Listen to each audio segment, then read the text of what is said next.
Well, hey everybody, how's it going? KB with you, Karyn Bryant. Sorry about that. At the last second here, I had my audio settings wrong, but they are correct now. So I was just in a little bit of a panic there at the very last second. But hello and welcome to episode 95 of Fistivities, if you can believe this. Episode 95. That deserves another round of applause, I think. It's pretty incredible.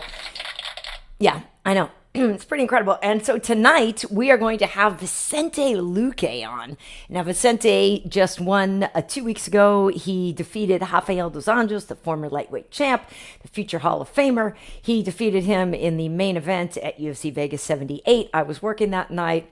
It was a great fight, very competitive fight, great fight.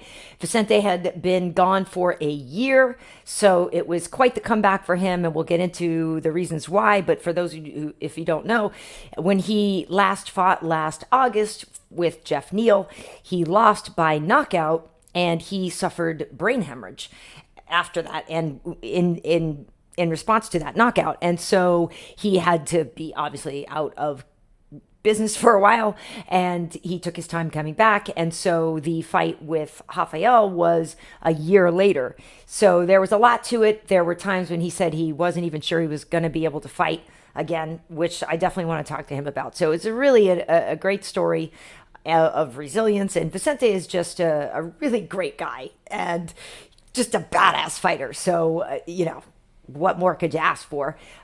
Really. So for those who don't know, my co-host is I was going to say Rafael. That's who's on the list to be called next. But no, his name is Renato Laranja. Actually, he's a 27-time world jiu-jitsu champion. And he is, well-versed in jiu-jitsu and in MMA, not so much in political correctness.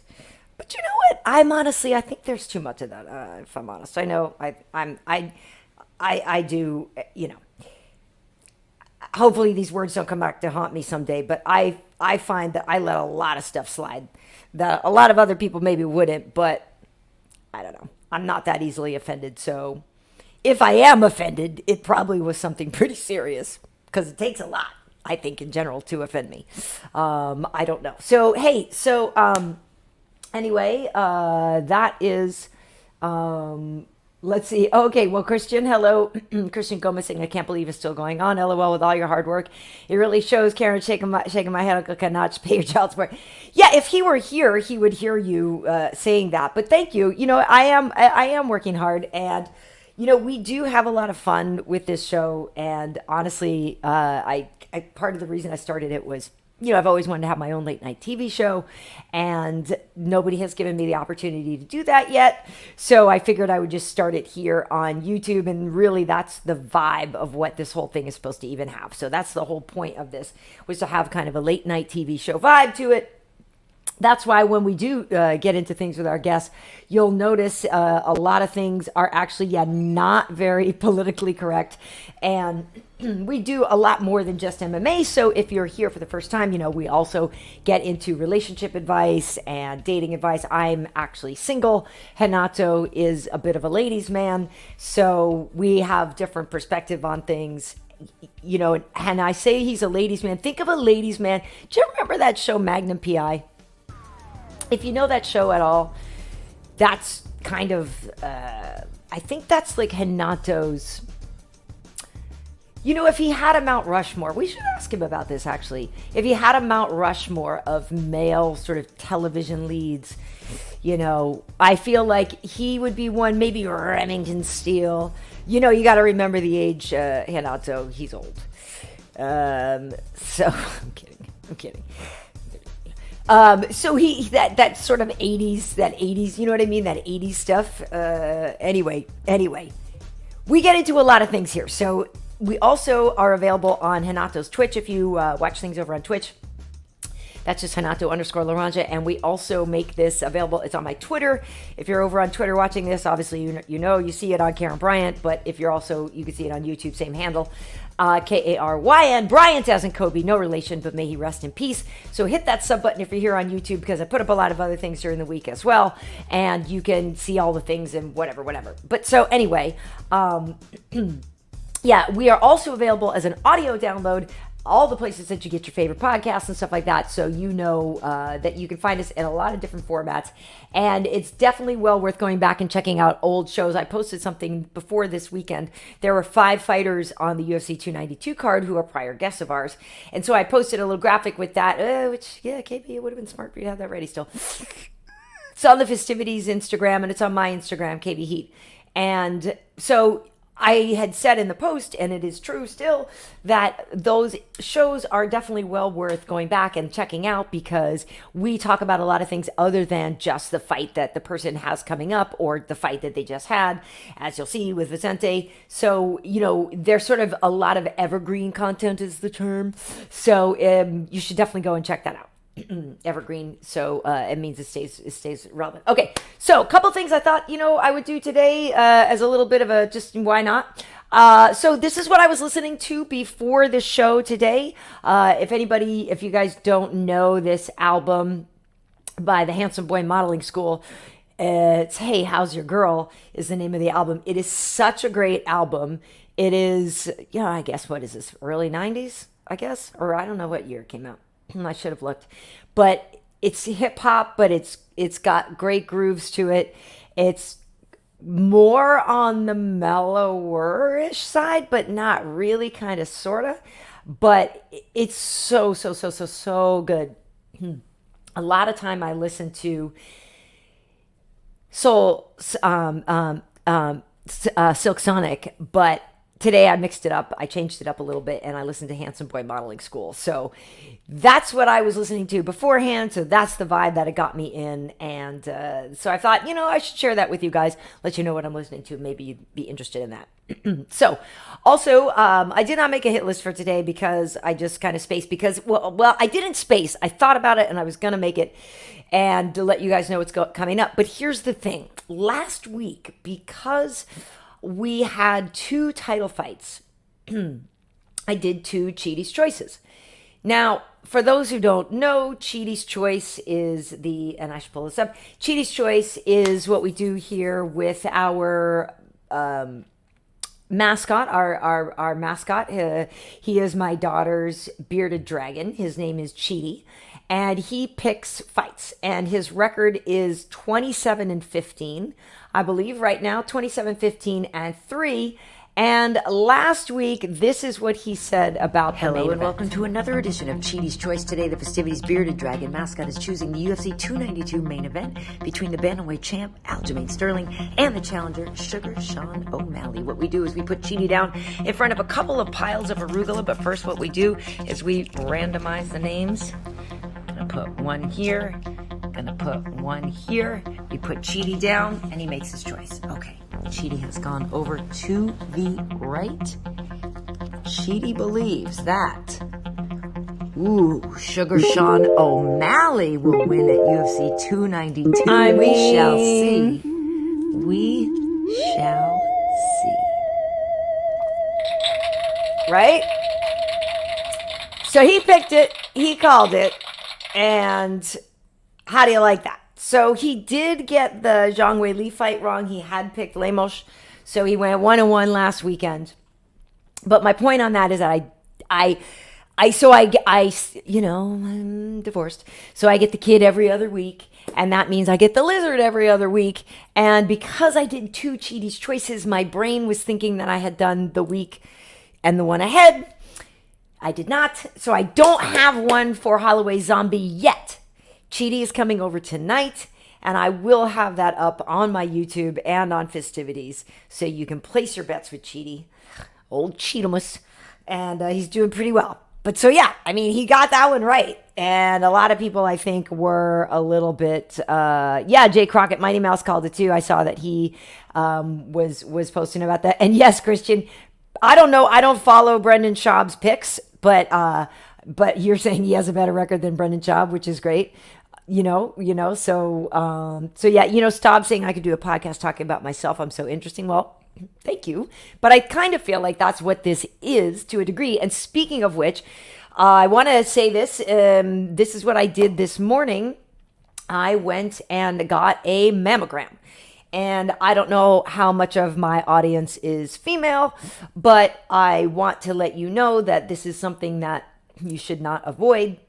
They are obviously not fun, but it is very important to do them and to have them. So if you've been avoiding it, just go. It's actually like not as bad as you think it is or you remember it is if you haven't been in a long time. The lady today was very nice and it wasn't that bad. So just go get it done. Okay? That's my public service announcement. Okay? There we go. So, also, I wanted to let you guys know. Oh, yeah, Spiker. Speaking of Chidi, still fairly sure that he's got a better record than most MMA media. He probably does. I mean, he probably does. You know, he probably does. Suavecito saying you were wrong about that fight.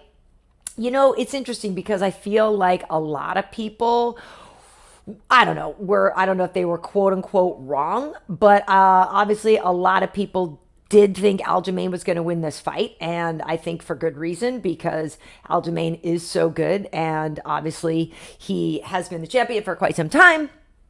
So I do think, a lot of people thought that because of the strength of his schedule as well, and just his skill set in general, Aljamain has got a lot of skills. So I feel like a lot of people did think he was going to win. And yeah, I thought he'd beat Sean. Sean got to him though. He found the chin. I mean, what are you going to do? You can't argue with a perfect punch like that, right? And then he was able to follow it up. The stoppage thing. I'm curious what you guys think of the stoppage. If you think it was too early or if you think it was right on time. Aljamain has gone on social media and he was saying, hey, I don't know. I got to all fours and, I was looking up or whatever. He said, if that's not intelligent defense, I don't know what is. But he said, it's all part of the game. And, I respect Mark Goddard, the ref. And, it is what it is. But he intimated anyway that he believed it was an early stoppage. So I'm curious what you guys think of that. If you think it was an early stoppage, somebody who, well, look at, he says he doesn't finish early, but that remains to be seen. Not by me, though. Let me make this 100% clear. It will never be found out by me. Although 95 episodes later, I still can't shake him. I guess he's here to stay. Ladies and gentlemen, my co-host, 27-time World Jiu-Jitsu champion, Mr. Renato Laranja. Hi. Oh, God. How you doing? Well, first of all, I came in the middle, but I have an idea what you guys are talking about. First of all, never say never for her because you never know what's going to happen. Have you ever seen the movie Cormac McCarthy's The Hold? Yes. My friend is in it. Yeah. Which one? Garrett Dillahunt. Who he plays? Somebody who's like a cannibal? No, I think he's got a kid or something. Like he's a main role in that movie, I think. Everybody's a piece of shit in the movie except I don't know. I just remember he said it actually was depressing working on it. Like I'm sure it's depressing fucking watching it. But I tell you this, if a situation happened like that, you're gonna be praying for your Uncle Hannah to came in there and to spice up your life. God, to sprinkle some cinnamon. Yeah, that'd be your best day. That'd be your best. God, you got a lot of nerve.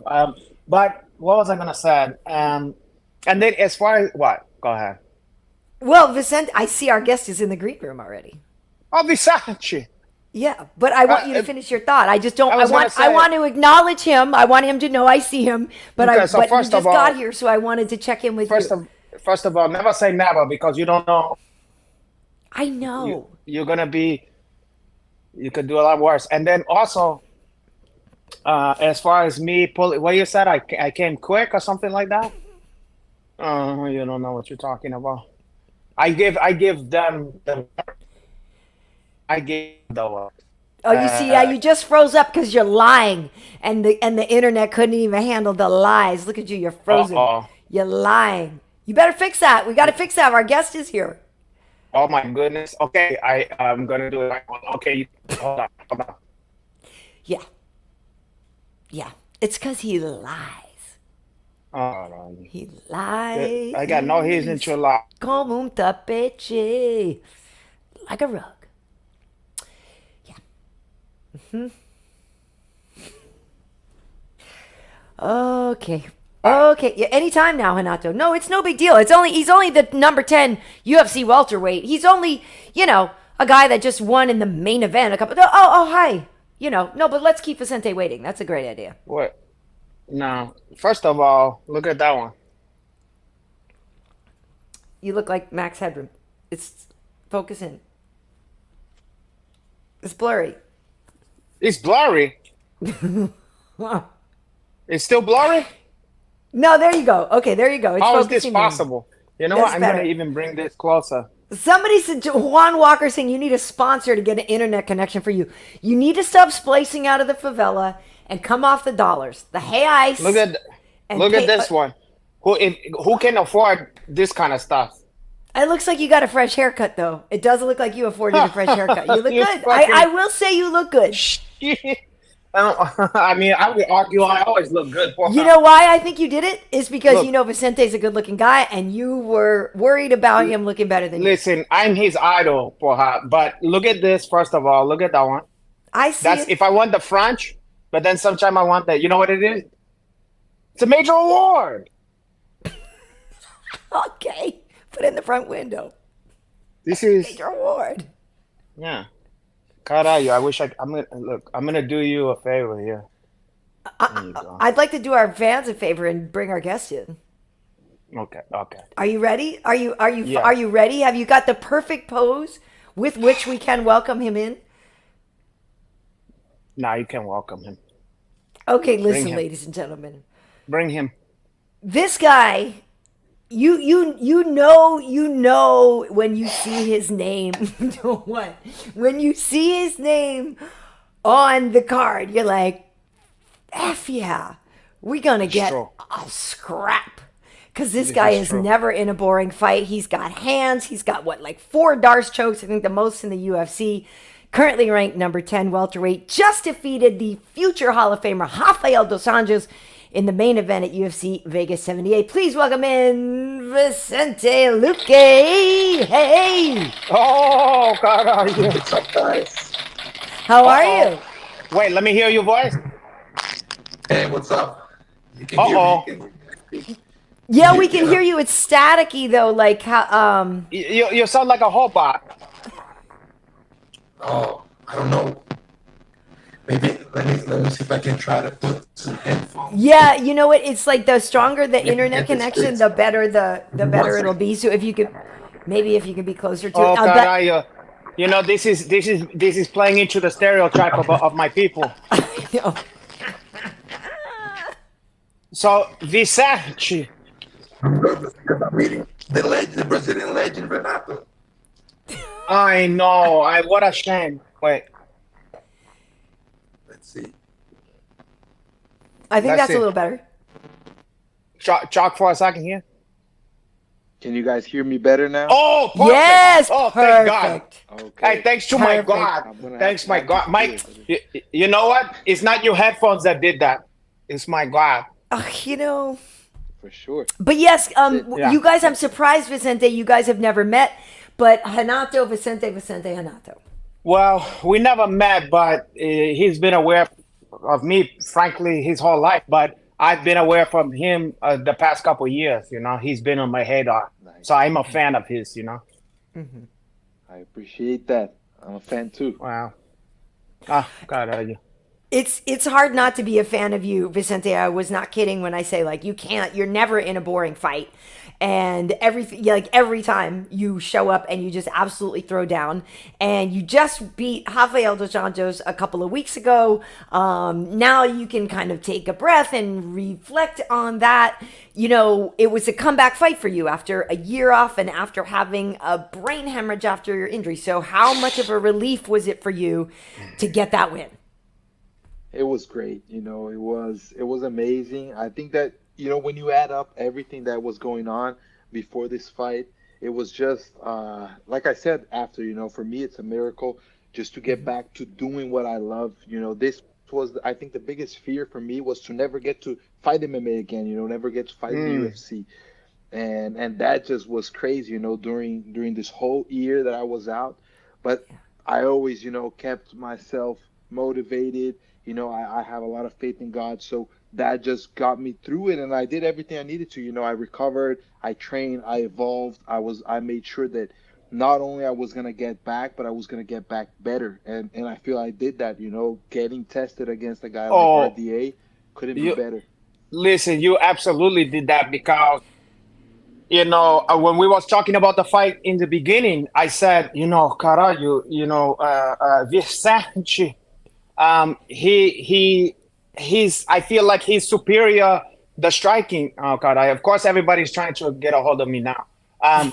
The striking, you know how it is. The striking, you're so crisp and so powerful in the striking, and the only thing I was worried from you was for HDA gonna take you down. Yeah, for sure. And because thought that's what I thought he was gonna try to do. Yeah, and one thing, you know, we had Chance McKinney, that black gentleman came on here last week, and we both UFC saw lightweight. something. Great episode last week, by the way, folks. If you missed it, check it out. Go ahead, continue. What I like that you did, and I don't know, you must have worked on this, but you know how everybody was getting for putting their hands in the cage when they're trying to prevent the takedown. Wait, Renato, you're breaking up again. Yeah. Fuck. Wait, I know what you were going to ask him, though. Yeah, I'm still there. Or what's up? No, you're frozen. That's bad internet. He steals it. I have an idea. There he is. There you are. Now, I'm You were back. gonna talk I was just about gonna okay, I was gonna refresh the phone, but whatever. Anyway, Okay. so what the fuck was I just saying? You can refresh Where it was because I know what you were talking about. We were talking with Terrence McKinney. No, I'm gonna say it my own special way. So when you instead of trying to even fuck around with getting your hand anywhere near the cage, you was working your elbow into there, and this is something you worked on, yeah. Yeah, I mean, you know, I don't know if I specifically worked on it, but what I think is like when you do this, I'm not grabbing the cage, so it's just a way where I can push myself out of the cage but not grab it. But you just thought of that in the moment? You was just improvised? No, I think like not in the moment. I think it's something I already do in training, but I don't think it was ever something that specifically I trained. But it's just because in sparring I got used to doing that. Yeah, because first of all, I never noticed you doing it before. Maybe I'm wrong. I never noticed, and then also I don't see anybody doing that, and it seems like very smart. Wait a second, it just makes sense. You know why even fuck around? Because if your hand is near the cookie jar, it's gonna you're gonna do it. You can't even almost help it. It's an instinct. How could you? It's like you just can't help it. You know, it's like if you're falling down and you're gonna fall on your face, you're gonna put your hands in front of your face. It's like an instinct, you know. Yeah. But I was so fucking impressed with you takedown defense, and you caught the deal. That's always been good, though. Yes. Yeah, but I mean, listen, listen, for a guy who's not used to doing that much hassling. Yeah, I mean, that's true. That can be so exhausting. I mean, even 1 minute of that is exhausting. So to see you in there and with a dog like HDA, you know, that's something that I worked a lot on during training camp. But I was surprised as well at the end of the fight because we train, we kind of like get ready for what's gonna happen, but we never really know if we did like all that we needed until we Yeah. fight. You know? Yeah. So Yeah. that's what I felt like training here full time at Kill Cliff with all these guys. Yeah. Also Corey from the strength and conditioning, like everything, you know, put together. And then when I went out there and fight 5 rounds and everything, it's like, okay, I'm really on the right path. I'm evolving. I'm getting better. So it was really, even I was surprised at all of it. Everybody was, and it was great because I feel like it made the fight more.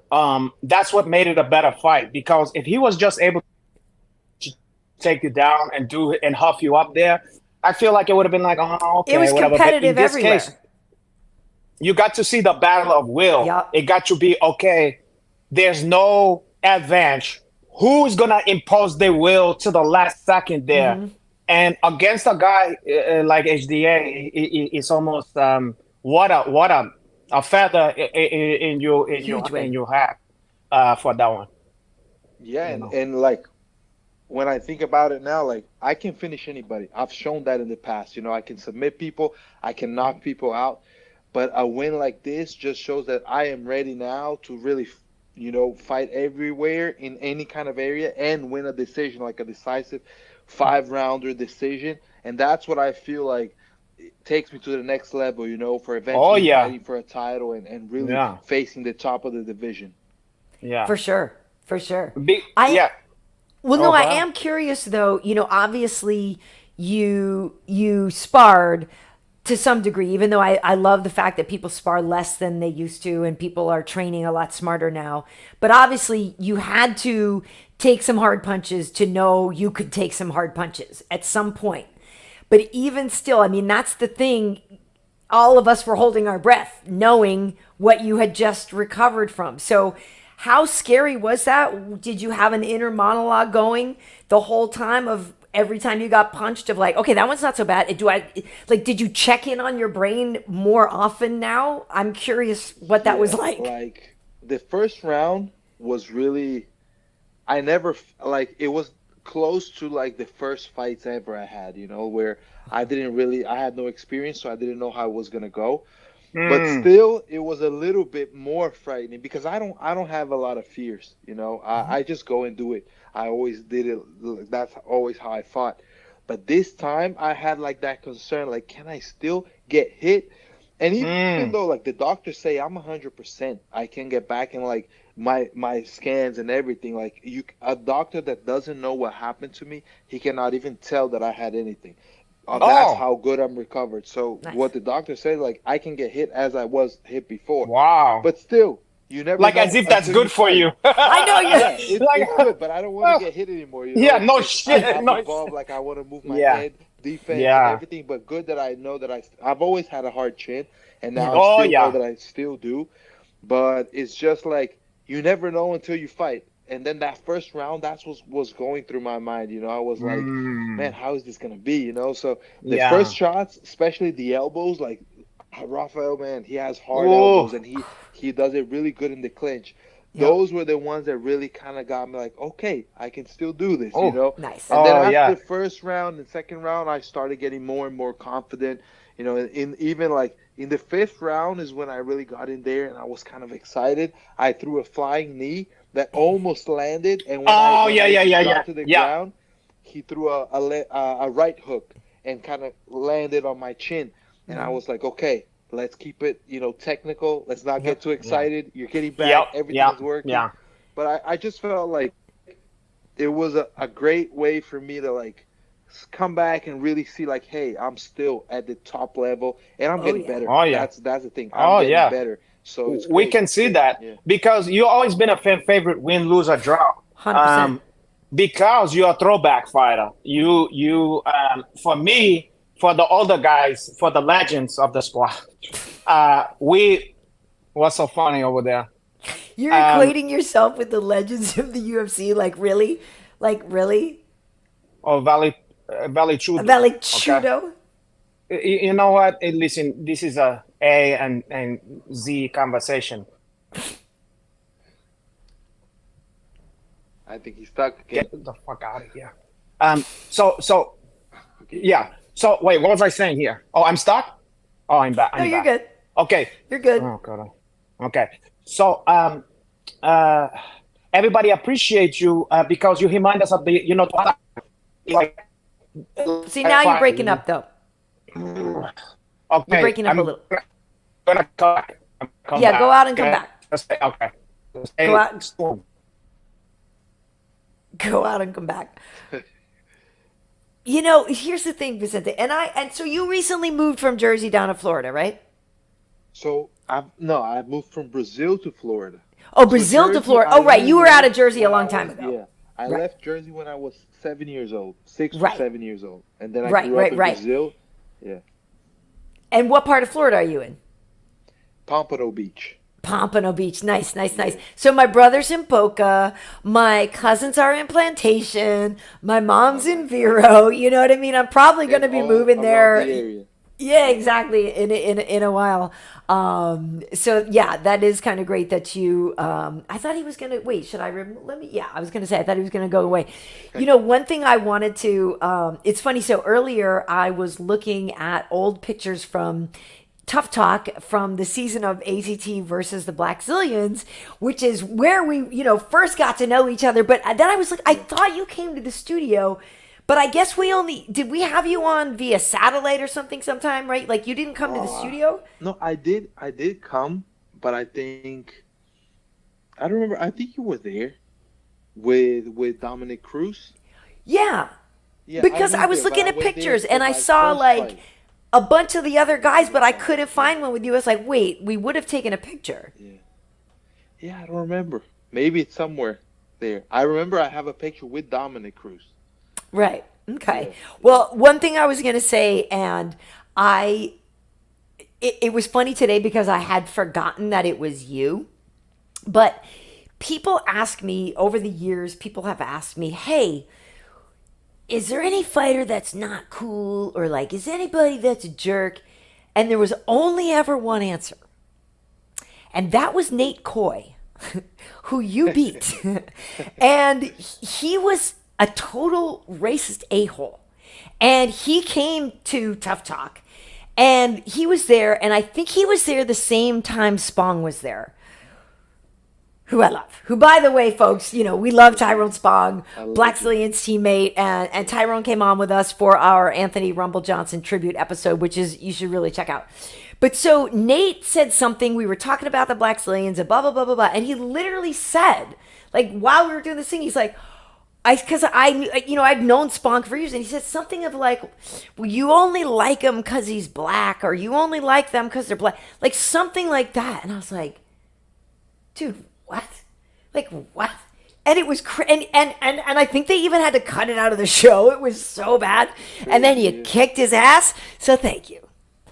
You're welcome. You're welcome for that. And that has to go on the I don't remember if it was either an anaconda or a Dars. I hit on that one, but they don't count it in the UFC. They gotta count it too. That's right. That's right. Because you have what, like I think 4 Darces already. 4 Darces and 1 anaconda. Nice. And then all the other guys.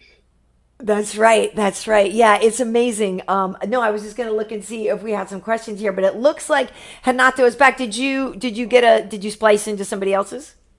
Yeah, you gotta let her know, Karyn Bryant. That was a quick patch. You're good at. Do you hold the tape in your mouth? Do you rip a piece of tape there, and then it's like a blade, it's like, and then you're gonna need a quick patch when I'm done with you, Karyn Bryant. Straight to the moon, caralho. So anyway, where was I? We were talking about how he's a throwback guy and why everybody loves watching him fight. But we were just on a side note. I was thanking him for beating Nate Coy, the one person when people ask me who was the one fighter I've ever met who was not cool. He was a total racist to me. And then and our boy Vicente beat him. And he was set to finish the story. He came back another time and he said something to me and he was like he knew that either they made him apologize apologized or he knew he was a dick, and he said something to me, and he's like, "Well, I don't know. I'm sorry. I think if maybe that came out wrong." I'm like, "Well, it came out like you're a total racist a-hole. Like, I'm pretty sure it came out how you meant it." Yeah, sorry if you were offended. You know what I mean? Sorry, bro. Like, F you. Yeah. So, anyway, again, and I had forgotten it was you, so. If a victim to the It was me. Yes. Yeah, thank God. No, but we appreciate you. Wait. Yeah, go ahead. Wow. Go ahead. No, you were frozen again. I think you can't move a lot. I think you need to be a little bit more relaxed. Quiet. I am very healing. You said quiet? Oh, no. No, we appreciate the Pojada style, you know what I'm saying? And of course, that's fan friendly always, but it's not friendly to your brain, and it's not friendly for your title aspirations, you know? So it's like the fact that you added, it's almost like maybe this thing was a blessing for you because it forced you to add some stuffs that, you know, maybe goes against what is your identity as a fighter, you know? Like, it's like, I'm the fucking toughest, you know, I'm you know, that's a badge of honor to be like, to have that style, you know? But at a certain point, you also got to take care of yourself, you know? And it was just so exciting to watch that version of you because you was every bit as tough and dangerous, but you now there's nothing somebody can do to just negate you, you know? Yeah. No, and like when I look back at all this, I'm like, I had a year off and I had maybe 6 months like of real like training and developing and kind of changing a lot of things and evolving. Yeah. So I just feel like the more I fight, the more like my style finisher, it will always be there. You know, it's just what I am. But I think I'm just going to be more and more dangerous now because I'm more precise. I'm not taking damage. I'm picking better my shots. Like, Rafael's a beast. RDA is a beast. And I still try to, like, finish him 3 times with one time was a standing arm triangle. I went for the guillotine, switching to the Dars. And then I had rear naked choke at the end of the round. So I didn't have time to really work on that. So it's I feel like the more I fight, the more, you know, I train with this new style, I'm still going to get those finishes. I'm still going to get, you know, have exciting fights. So I think it's just, as you said, like, I got to evolve. I got to really reach my full potential for me to be a champion. And I feel like this is part of my evolution. And I definitely think, like, all this, even though, like, it's tough and people outside look at it like, man, you know, all this that happened to you, how are you still fighting? And for me, it really is a blessing. And I feel like it's like swords. Swords have to go into the fire and have to be forged, and that's not comfortable, and that doesn't feel good, probably. But that's how you get stronger, harder, and you really become like that katana or whatever, you know. So I feel like, it was tough, but God got me through it, and now I'm here, and I'm better, I'm evolved, and I'm 31 years old, so I'm excited to see all that I have in the future. You're close to my age. You know, I feel the same way because sometimes I go out, you know, into the sun, and I stay out there a little too long, baking out there. It's not. But it's worth it because it's forged in the fire to have this kind of complexion, to look like cinnamon. No. You know? That's not like it's a sacrifice. Because I have to douse myself with aloe vera. Oh, yeah. Right. That is right. good. Right. Yeah. You know, after the fight, I was thinking, and I know Ian Garry just called out Wonder Boy, but I don't know if Wonder Boy is going to take that. Ian is definitely a guy that's on the rise in the division. But when I was watching you fight, I was like, oh, I want to see him fight Wonder Boy again.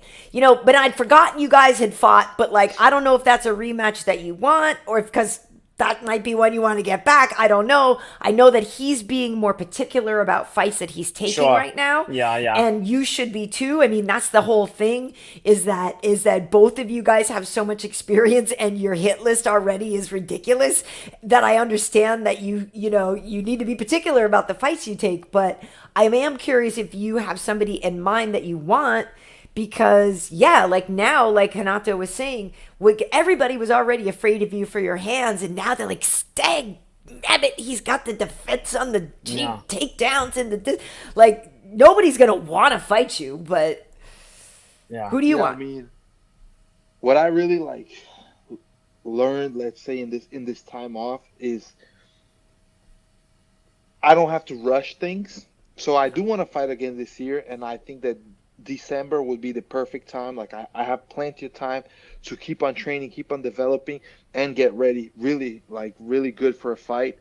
Mm-hmm. And what I'm looking for is a big fight. So I would love a 5-rounder. I think I like my second 5-rounder, but I really enjoy it. I don't know. I feel like 5 rounds matches my style because I just go upping the pace, and I grow as the fight goes.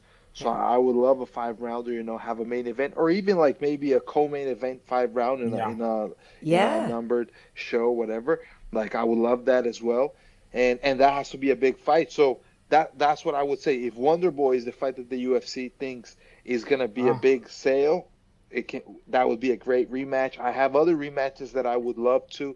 Oh, like what? I would say like the 2 biggest rematches I want. One is the champ. I fought Leon. I would love him, but I think I still have to get, maybe 1 or 2 wins before that.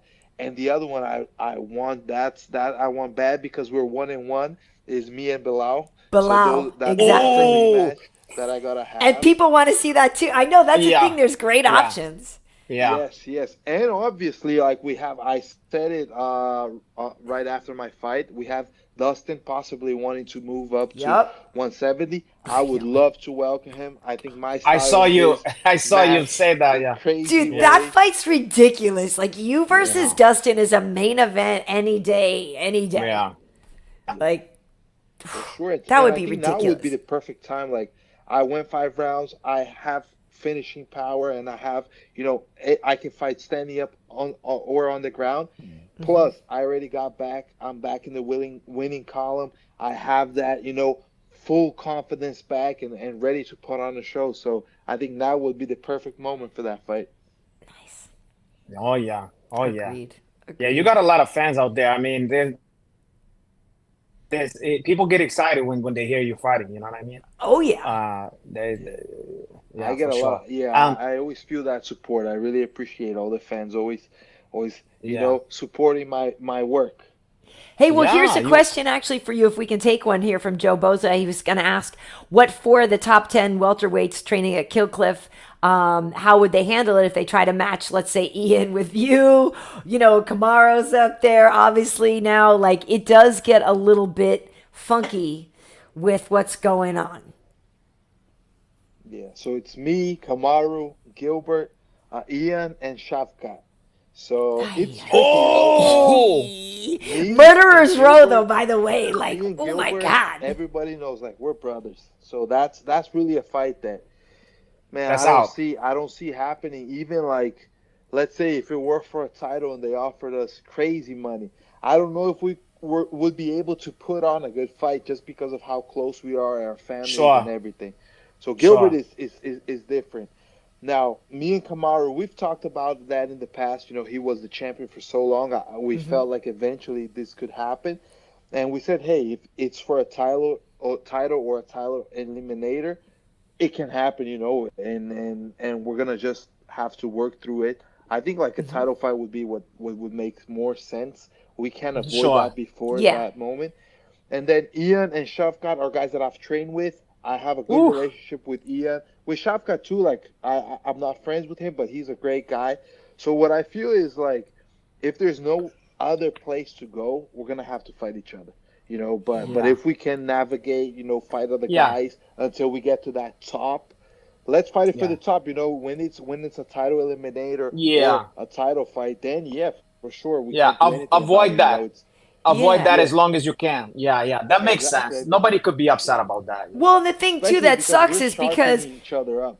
Yeah. Well, I mean, and Henry, all the coaches, nobody wants to train either of you to fight the other guy. You know what I mean? It'd be tough to. Yeah, and I don't know how we would do it as well. Like if we would have like 2 separate camps at the same gym, or if somebody would move somewhere else. It's hard. It's a hard thing. I like Shavkat against Ian Garry too. Well, yeah, The but undefeated guys. I like Crazy. you guys, the three. I would watch any of the three of. That's the shame. Is I would love any of the three of you guys in any order. That you know what I mean? that is Oh, true, though. It is true. They're ah, all so good. Yeah, that's where I oh. mean, you guys have to go to the sparring days and watch it and kill Yes. clips I when we're bet sparring.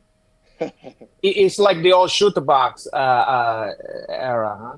Well, what do you think though? Because Ian's getting some heat for flipping off Neil Magny.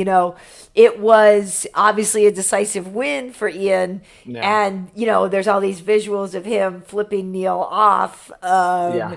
yeah, I mean, he's we had Mickey Gall on one time. Remember Hanato and Ian kind of pops in the back a little bit, yeah, but he's generally a spicy guy like that though, isn't he, Vicente? yeah, Yeah, I mean, he has a lot of energy. He has a lot of, his presence is felt all the time. But, yeah, personally, he's a nice guy, and I feel like yeah, he has a really good heart, a really big heart. Even like when the reason, let's say, why he got mad and everything, like I even get it, I even get it, like why he got mad with whatever Neil Magny said about yeah. the ass whooping The and kids everything, or but whatever. Yeah, yeah, Yeah. yeah, I think like I wouldn't handle it like he does. I wouldn't act yeah, like he does. But again, I'm not him, and he is his own yeah, person. I feel like we just gotta be who we are, and at the end of the day, we can't please everyone. That's never gonna happen. yeah, I am a nice guy. I'm a super chill guy, and I still get like people that are saying, "Hey, why don't you talk trash? Why don't you do something? it's You're just not there, you. and nobody cares about you because you don't say stuff." And I'm here. I'm doing my own thing. My No, family yeah. cares about me. That's the best thing. I There you need nothing go. else. And A lot of people care about you. your style speaks for itself in the cage. You know what I mean? That's period. From the first fight I saw you in, I said, "Oh, this dude is not fucking around." I mean, no, you Totally. can see for lack of a better word, it's just violent. Your Totally. style is very violent, and it's mean. It's violent and mean, and it's funny because you just not you. Aside from that, you're not that type of guy, which probably is why you need to get that shit out in the cage. Yeah. You're being It's polite to funny that everyone. You know. yeah. The thing is like when I explain to people, sometimes it's hard to explain, but I don't know. I've always loved that aspect of fighting. The fact that it's me, another guy, we're in there trying to see who's the best, Mm, and like ultimately the best guy is the one that is gonna beat the other one the most violent way possible, and that has always really excited me. I really like that, so I can say like I love the violence of it. yeah. That doesn't mean that I like, let's say that I'm a violent person outside of it, because I like the Yeah. competitiveness. I like to really have somebody trying to beat me at that and be able to beat him. But outside of that, I'm super chill, super relaxed. Even like my family and my friends, they always like, I can't believe you're a fighter because you're so like not, you don't look like a fighter. I'm saying, yeah, but Yeah. you Yeah. guys don't know what fighters are. Fighters are not always like bad guys. They're, oh Right. shit, they're True. not like nervous and whatever, stressed out guys. They're just chill. We do this for fun. Like I believe Yeah. a lot of us do it for fun. Yeah. Well, no, I was going to say, I think too, that's why people relate to you so much, and why when people are fans of certain fighters, why they get so hardcore, because we don't get to, for lack of whatever better term, like unleash the beast or whatever. We don't get to do that. We have to be polite. The rest of us in society, we don't get to hand out beatdowns, but you Yeah. do. So we're all living vicariously through you. So that's why I do think when people become a fan of certain fighters, they go all in and stuff, because we're there with you, and you get to do what we don't get to do, and that is inside everybody. Like it is. I don't know. I mean, you can't erase the fact that that's a primal instinct to fight. Yeah. Yeah, I would say like it's the most ancient sport probably. People have been fighting forever. You see animals fight, Yep. and Sure. that's just in nature. Kids, like my kid, is 2 years old, and like he is always playing with me, rough and everything, and Yeah. it's just like in us. We Yep. can't like just like we try to hide it, but Yeah. I don't think For that's the way. I think civilization. Right, Yeah. right. Yeah. yeah, that's Hey, why I think Hanato, martial did you arts see is that such he a actually great sport to he takes practice. care of Yeah. his son? let's not bring that stuff into the. Let's But not no, bring but up he a was. negative Isn't subject. that? It sounded sweet. You were like nodding along, easy. like, "Oh, we're It's roughhousing. It's like a because bear and his little cub. He takes care of him." because What it's a easy when you're concept. just having one. When you have God knows how many kids out Well, you there, had and one at a time. yeah, true. But when they gang up on me, it's different because they're not just trying to huff house. They're trying to take the money out of my pockets and stuff like that. So it's a whole different experience there. But somebody said it's interesting because it's like you controlling when the violence happen in your life, and a lot of people can't do that. So it bleed into the rest of everything at the supermarket, in the parking lot or whatever. But it's interesting because they say about comedians, somebody said that comedians is just find a way to control why people laugh at them. You know what I'm saying? So they found a way. People is gonna laugh at you anyway and fuck with you, but they controlling why are you laughing at me? I'm in control of that, Yeah. And so it's like a similar thing. It's like I'm gonna control when I'm gonna be violent and when I'm gonna have to experience some shit like this. And then in the rest of my life, I'm going to be chill. And you're gonna experience that violence twice a year. Yeah, but and he don't have nothing to prove. Some bum at in the parking lot says some shit to you. Some guy driving. You're not wondering if you could kick his ass. You're like, why bother? Yeah, you probably let everything in life slide otherwise, right?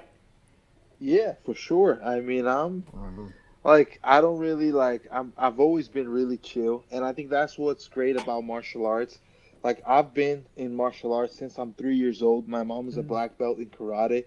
Oh, nice. So that kind of I didn't even I wasn't even like super crazy about like martial arts when I was a kid. I never thought I was going to be a fighter until I was 15 years old.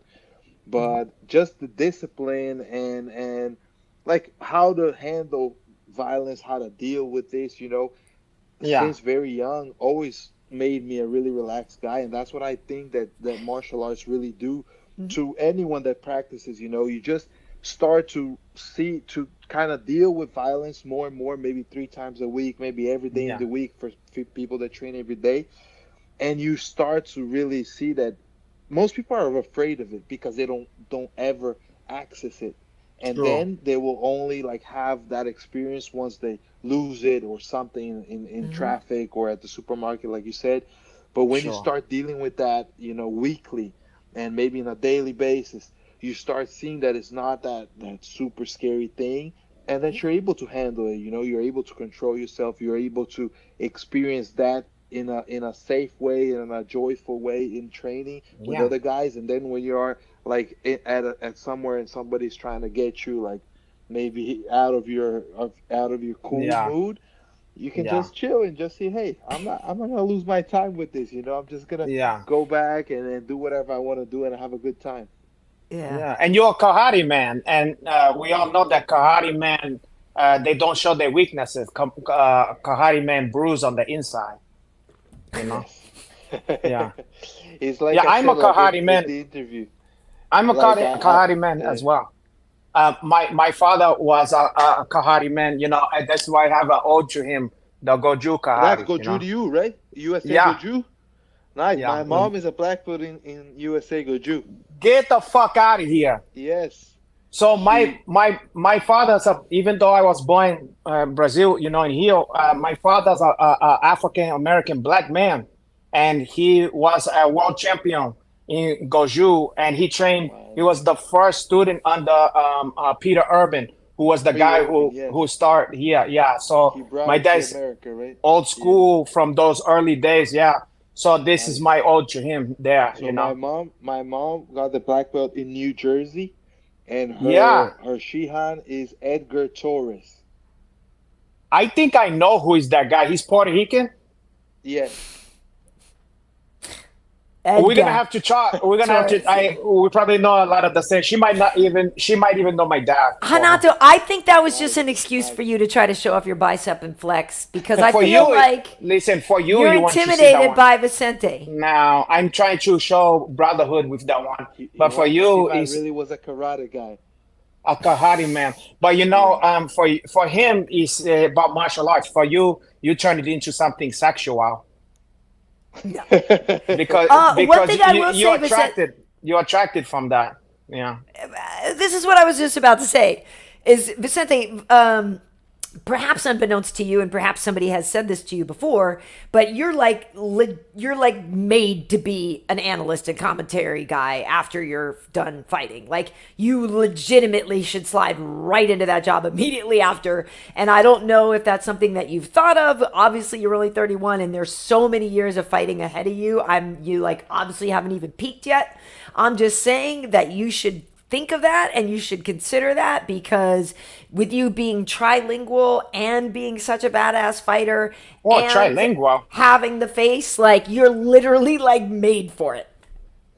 Thank you. No, I have definitely thought about it, and like I'm trying to work slowly into that, because what I think, like, before, I wasn't so, like, I was still kind of trying to handle like training and fighting and everything else that comes with it, comes with becoming a bigger known fighter and everything, and how to handle that in a way that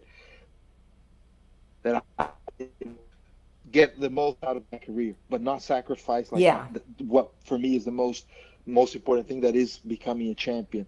So little by little, and now that I'm living in the US, I think that also opens a lot of doors for me, just makes it easier. I recently started, not recently, a year ago, I started my YouTube channel. And that's something that I feel like it's practice for me. I'm talking and just starting to connect with people more, and show also like another side of me. People are always like, okay, this guy can really fight, and nobody knows what else. Now I'm showing a little bit of the other side of Vicente.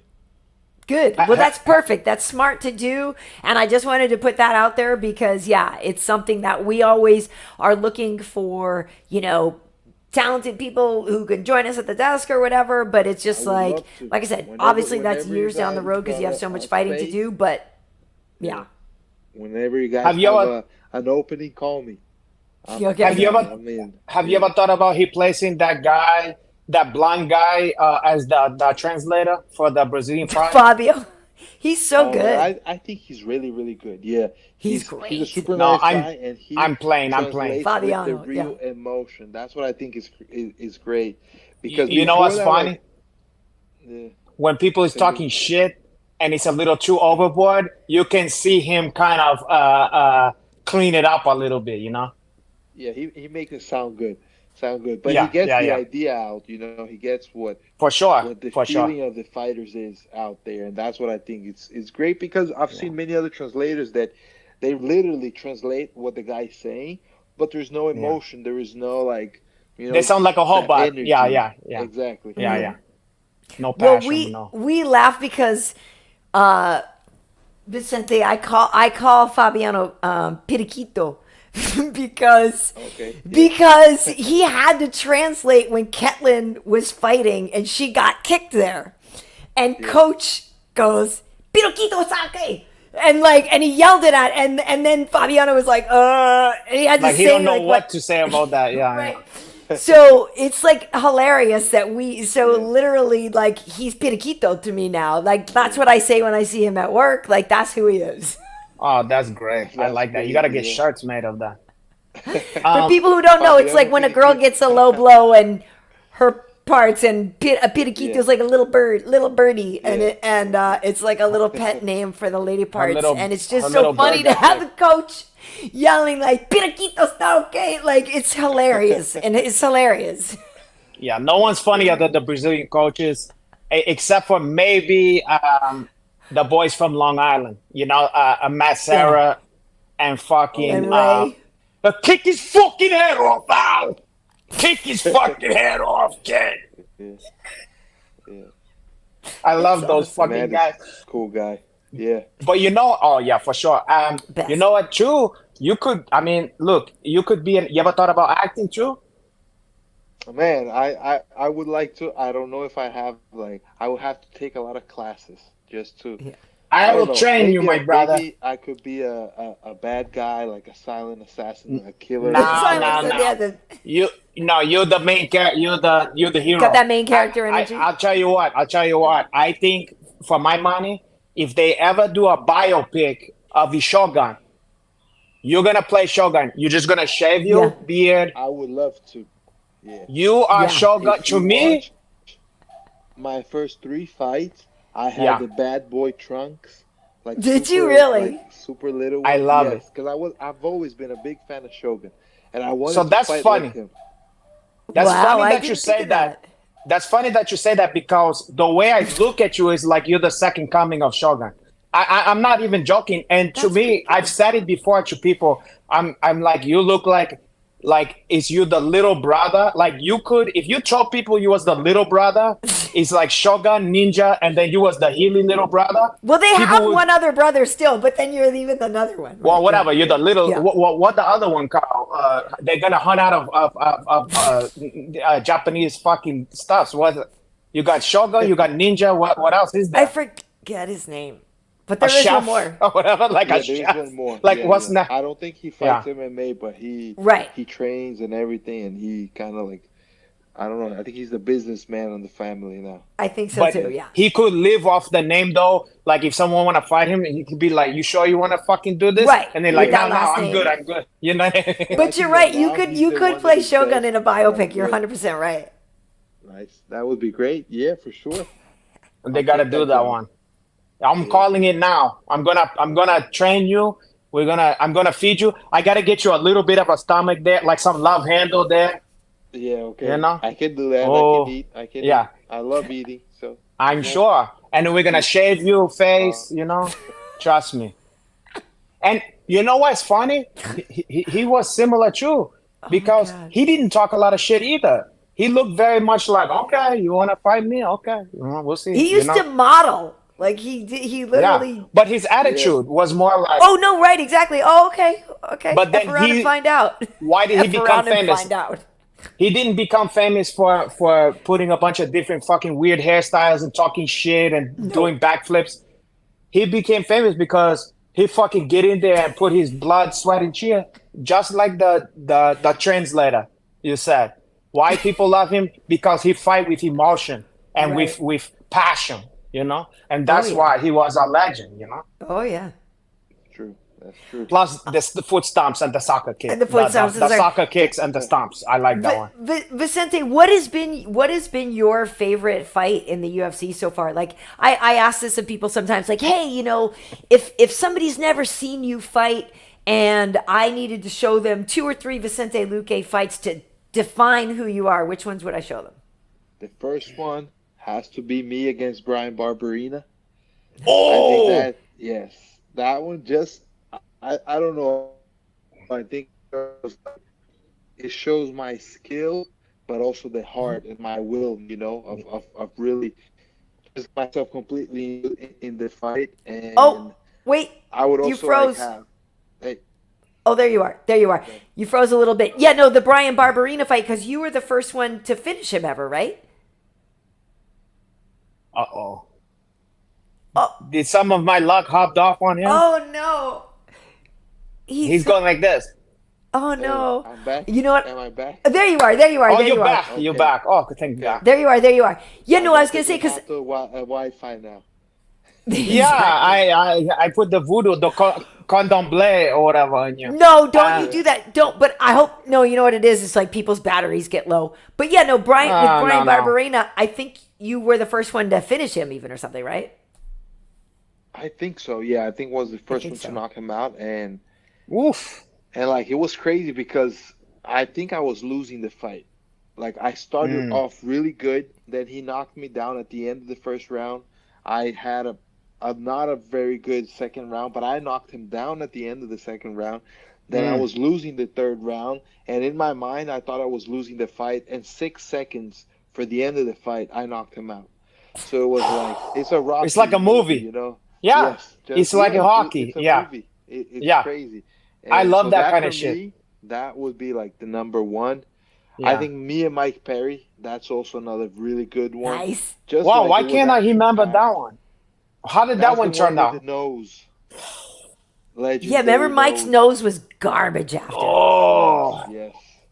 What a crazy fucking guy that guy. and he's a beast because He is a beast. Oh, for sure. I hit him with that knee, and then I got him into a guillotine, and it was pretty tight, and he couldn't breathe out of his nose, and then a whole bunch of blood starts pouring out, and then later, after in an interview, he said like that was him spitting off blood so he could breathe through his mouth. Yeah. And I'm like, how tough are you to think about that? You can't breathe through your nose. Sure. You're full of blood. You spit Just it out, survival. you breathe, and you're not gonna tap.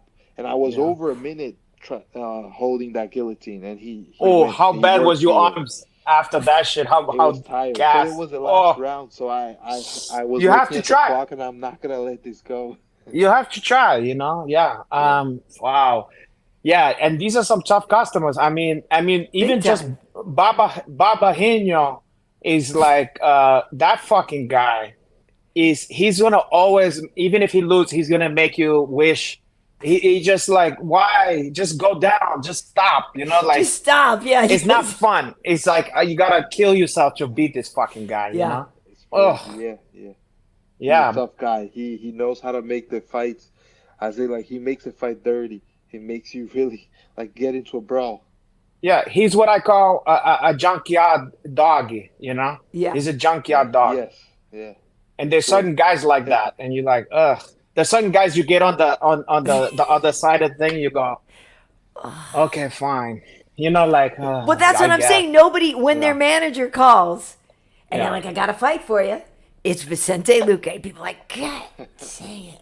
Yeah, especially if he's not the champ. When he's the champ, they're gonna be excited for the chance. But before that, they're gonna be like, do I have to? Mom, do I have to? Totally. But sometimes you gotta eat your vegetable. You have well, to listen, eat your I know porridge. we can't keep you too much later because you're on the East Coast, but I want to see if there's some questions for you. Well, or Renato, if there's stuff you got to get to. While you're coming up with yes, that, he's I'm on gonna the East ask you a Coast. question. Yes. So I want to know, because you're on the East Coast, I want to know a little bit about you because you're different than I didn't know. When I heard your English to begin with, I go, somebody with better English than your Uncle Renato? What the fuck is going on here? And so I said, how he have English like this? And then I found out you was actually born in New Jersey. Mm-hmm. And so I thought to myself, what was that like? First of all, what kind of neighborhood in New Jersey were you in? Like, what kind of people? So I was born in Westwood. Is that like Camden? I don't really know. I don't have that much knowledge about New Jersey so much. Like I know where my usually dad it's like lives, what exit, right? When people are like, I'm from Jersey, what exit? Yeah, so what? My dad lives in Millington, and that would be kind of like central Jersey. Okay. And like that's where I've been going to like most of my life because I went to Jersey to visit him, and I would stay around that area. So a lot of Italian or Puerto Rican? What are we dealing with here? Black folk? There are a lot of Italian where my dad lives, and then where my grandfather also lives in New Jersey, and I have an uncle and an aunt and cousins and everything. They live kind of like I don't remember, close to Union City in that area. Okay, so there are a lot of Latins and everything. Yeah. But with then, Vicente, there was Aladdin. You said Aladdin was there. Wait, what you said? Yeah, Latin American like me. Oh, I thought you Latin, not I thought you Latin. said.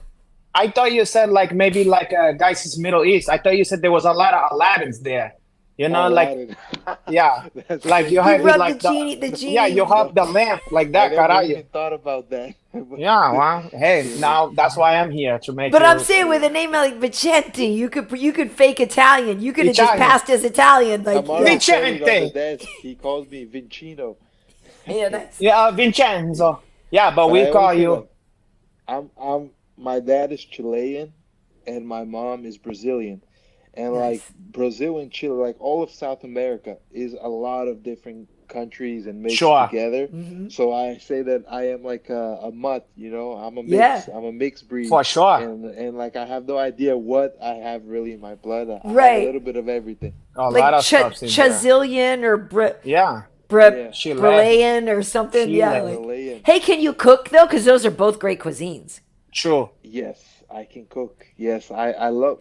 Damn it, and he can cook Renato, and he's taken.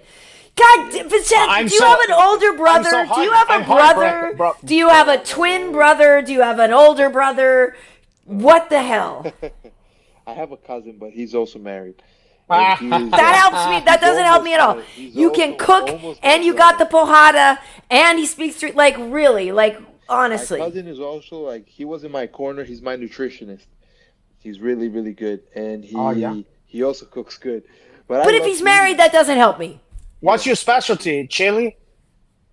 So I would say the best thing is like sourdough bread, and I do sourdough pizza. Yum. You just threw me a curveball.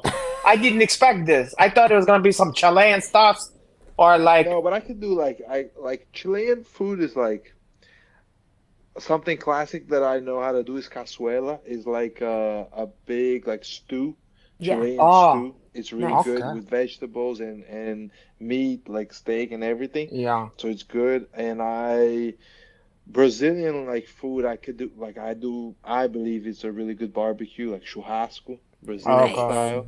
Yeah. So with picanha and all that. That's classic from Brazil. I don't eat meat anymore, but when I did, picanha was like, oh my god. Yeah, that used to be my favorite. I used to like. Yeah, all that stuff. I was gonna say Brazilian pizza though is still pretty good. So if you're making like a Brazilian sourdough pizza, that's pretty good. Yes, and I try to do it like Neapolitan style, so it's Wow. I think it's pretty good. I did it for Henry after the fight. I called Henry and his wife and his daughter, and me, my wife, and my son. We were here and I did a lot of pizza, and they liked it. And Henry, You talking about Henry Hooft? Henry Hooft, yeah.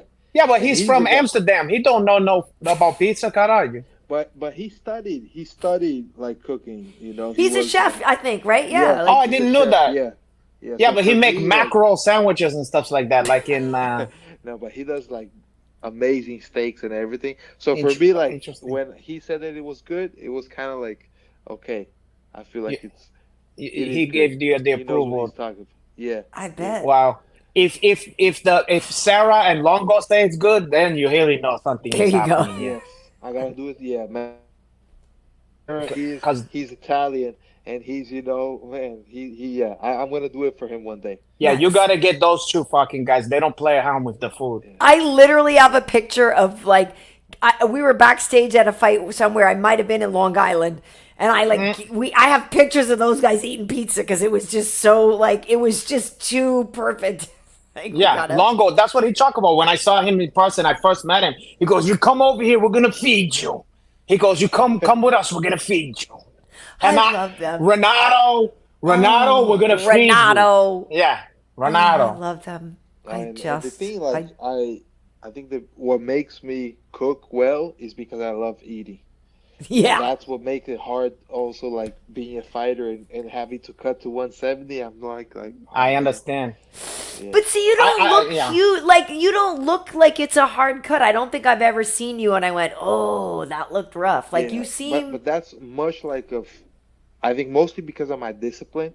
So I will try to keep myself light all the time. But I've been 215. I just let myself go. You know, very heavy bones. You know what I saw, Poha? I think because I did. Your mom started following me, and I started following her, and then so never mind that. It have nothing to do. I'm not gonna do nothing. She's a good woman. I bet she's a saint because my mom follows everyone. Like she is that. Yeah, there's not. That is always. Checking on everything that I'm involved with. Hey, you can't blame her. But hello, Mama Luque. I look at some of the pictures on there. Oh God, it's too late. But I seen some of the pictures in there, and I saw an old picture of you, and I could see a certain like you must have been a teenager, and I was like, oh God, I saw like a little bit of the. I can't imagine it. I just can't. Shogun, yes. It was the Shogun style, or no, it was more like ninja. Inspired me. It was like ninja. You were inspired by ninja. He made me believe that I could become a fighter. Yeah, no shit. Also, your hair was different. You had the different hairstyle, like the shag. Yeah. He had like a shag, like the Beatles. Oh my God. I can't imagine. I don't. That's funny. That's Yeah. that's also. Hey, listen. Yeah. No. I'm just everybody's just saying they're hungry now, talking about picanha and stuff like that. All that stuff. Everybody's hungry. Everybody's hungry. Well, yeah. So okay. So listen, there is a rumored. Before we let you get out of here, there's a rumored, November Sao Paulo show. I don't know if it's confirmed yet or whatever, but maybe that's a time when you could fight again, right? By the end of the year, that or December, right? Yeah, I mean, as I said, I want December, but I want a big fight. Yeah. If the fight is big enough, I could make it to November, Yeah. But we gotta see. We gotta see what Sure. kind of fight we can get. Especially like fighting in Brazil is always awesome. Yeah. It's always gonna be like I know I it's gonna remember. be big, especially with all the support from the Brazilian fans. Mm. But we gotta see. Let's see. Hey, if they give me Dustin, let's do it. Oh, That fight would be so good. wow. Oh my God. There's a lot of juicy fights that they could give you. But the thing about that one, though, is funny because when you came on the post show, for folks who don't know, we did the post show after Vicente's win, and we were talking about that fight. And we were saying, though, the one thing about it is, and granted, obviously, you showed all the defense and all the stuff that we were talking about earlier, but we were saying, like, oh, so just throw him right back into the fire with a guy like Poirier. You know what I mean? It's like, you can't, you all he does is the same thing. Like, you guys are such the same sort of type of fighter, which is why fans would love to see it. But at the same time, you're like, are we trying to kill these guys? Like, what are, you know what I mean? You could say the same thing for Poirier. It's like, That's you're what not I mean, doing for him both any of them. fucking Like, favors. Yeah. we trying to kill It's him? like, you're trying to give him somebody who's going to try to fucking knock his head off every 5 seconds. Yeah, that's tough. Nobody's doing anybody any favors in this sport. It's a hard sport. I can't think of a harder sport than this one. And especially like 170 and 155, there are no easy fights. I think What's nobody worse? is like, oh, this guy's gonna be chill for me to fight. No. There's no mismatch. We gotta be ready to fight the hardest guys. Yeah. In the heavier weights, it's like, not to say that they're not great, but there's more chances of a mismatch in the heavier weights. You know what I mean? Like, you could have There's more... fewer well-rounded guys. I think there's fewer Yeah. So it's like... In general, like 155 and 170 is the average size of most men. People, so you're going to get the most. Yep. Yeah. For sure. So that's the best of the best. So exactly that when you're looking at the best of 55 and 170, there's so much competition. It's like those are the two biggest Shark Tanks. Yeah, I agree. Yeah. The average man isn't as big as Renato. Yeah. Look at this one here. Ego isn't as big as Renato. Look at some of the trapezoid. Yeah, you're not an average man. Nah. You could say that again. My God, I can't. Don't I encourage. can't. Can I tell you something? I can't take credit for none of that. You know who is that one? Me? No. My God. And on that note, Vicente, I know it is later for you. Thank you so much for joining us. And I said it on the post show, and I'll say it again. But like, I love Renato. He's just a very respectful guy, and what I really like, one of the things So not am only is that when you show up to fight, like you're all dog, you're all dog. But out of there, you're just so respectful, and you really embody what martial arts is about. And I just think that's so commendable. And I think that so many people can take that lead, like you were saying earlier. You don't have to be a jerk. You don't have to be that, like. Yeah. Do it in the cage. Well, he get that from his mom. His mom's a black belt. No, Seriously. I mean, it sounds funny, but if you have that shit from when you're a baby, you learn respect. Yeah.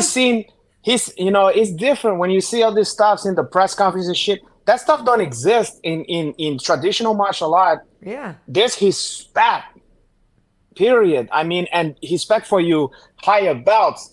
There's a hierarchy. There's a way that you show that, and it teaches you to have to see someone, to think about somebody else besides yourself sometimes. You know, it's like it forced you to do that. You know, I would say like to kind of like get it all together is like nothing is worth more than my honor. So I'm not gonna throw my honor in the garbage for nothing. You know, yeah. I'm gonna do what I do, and if it will be good enough for whoever cares about it.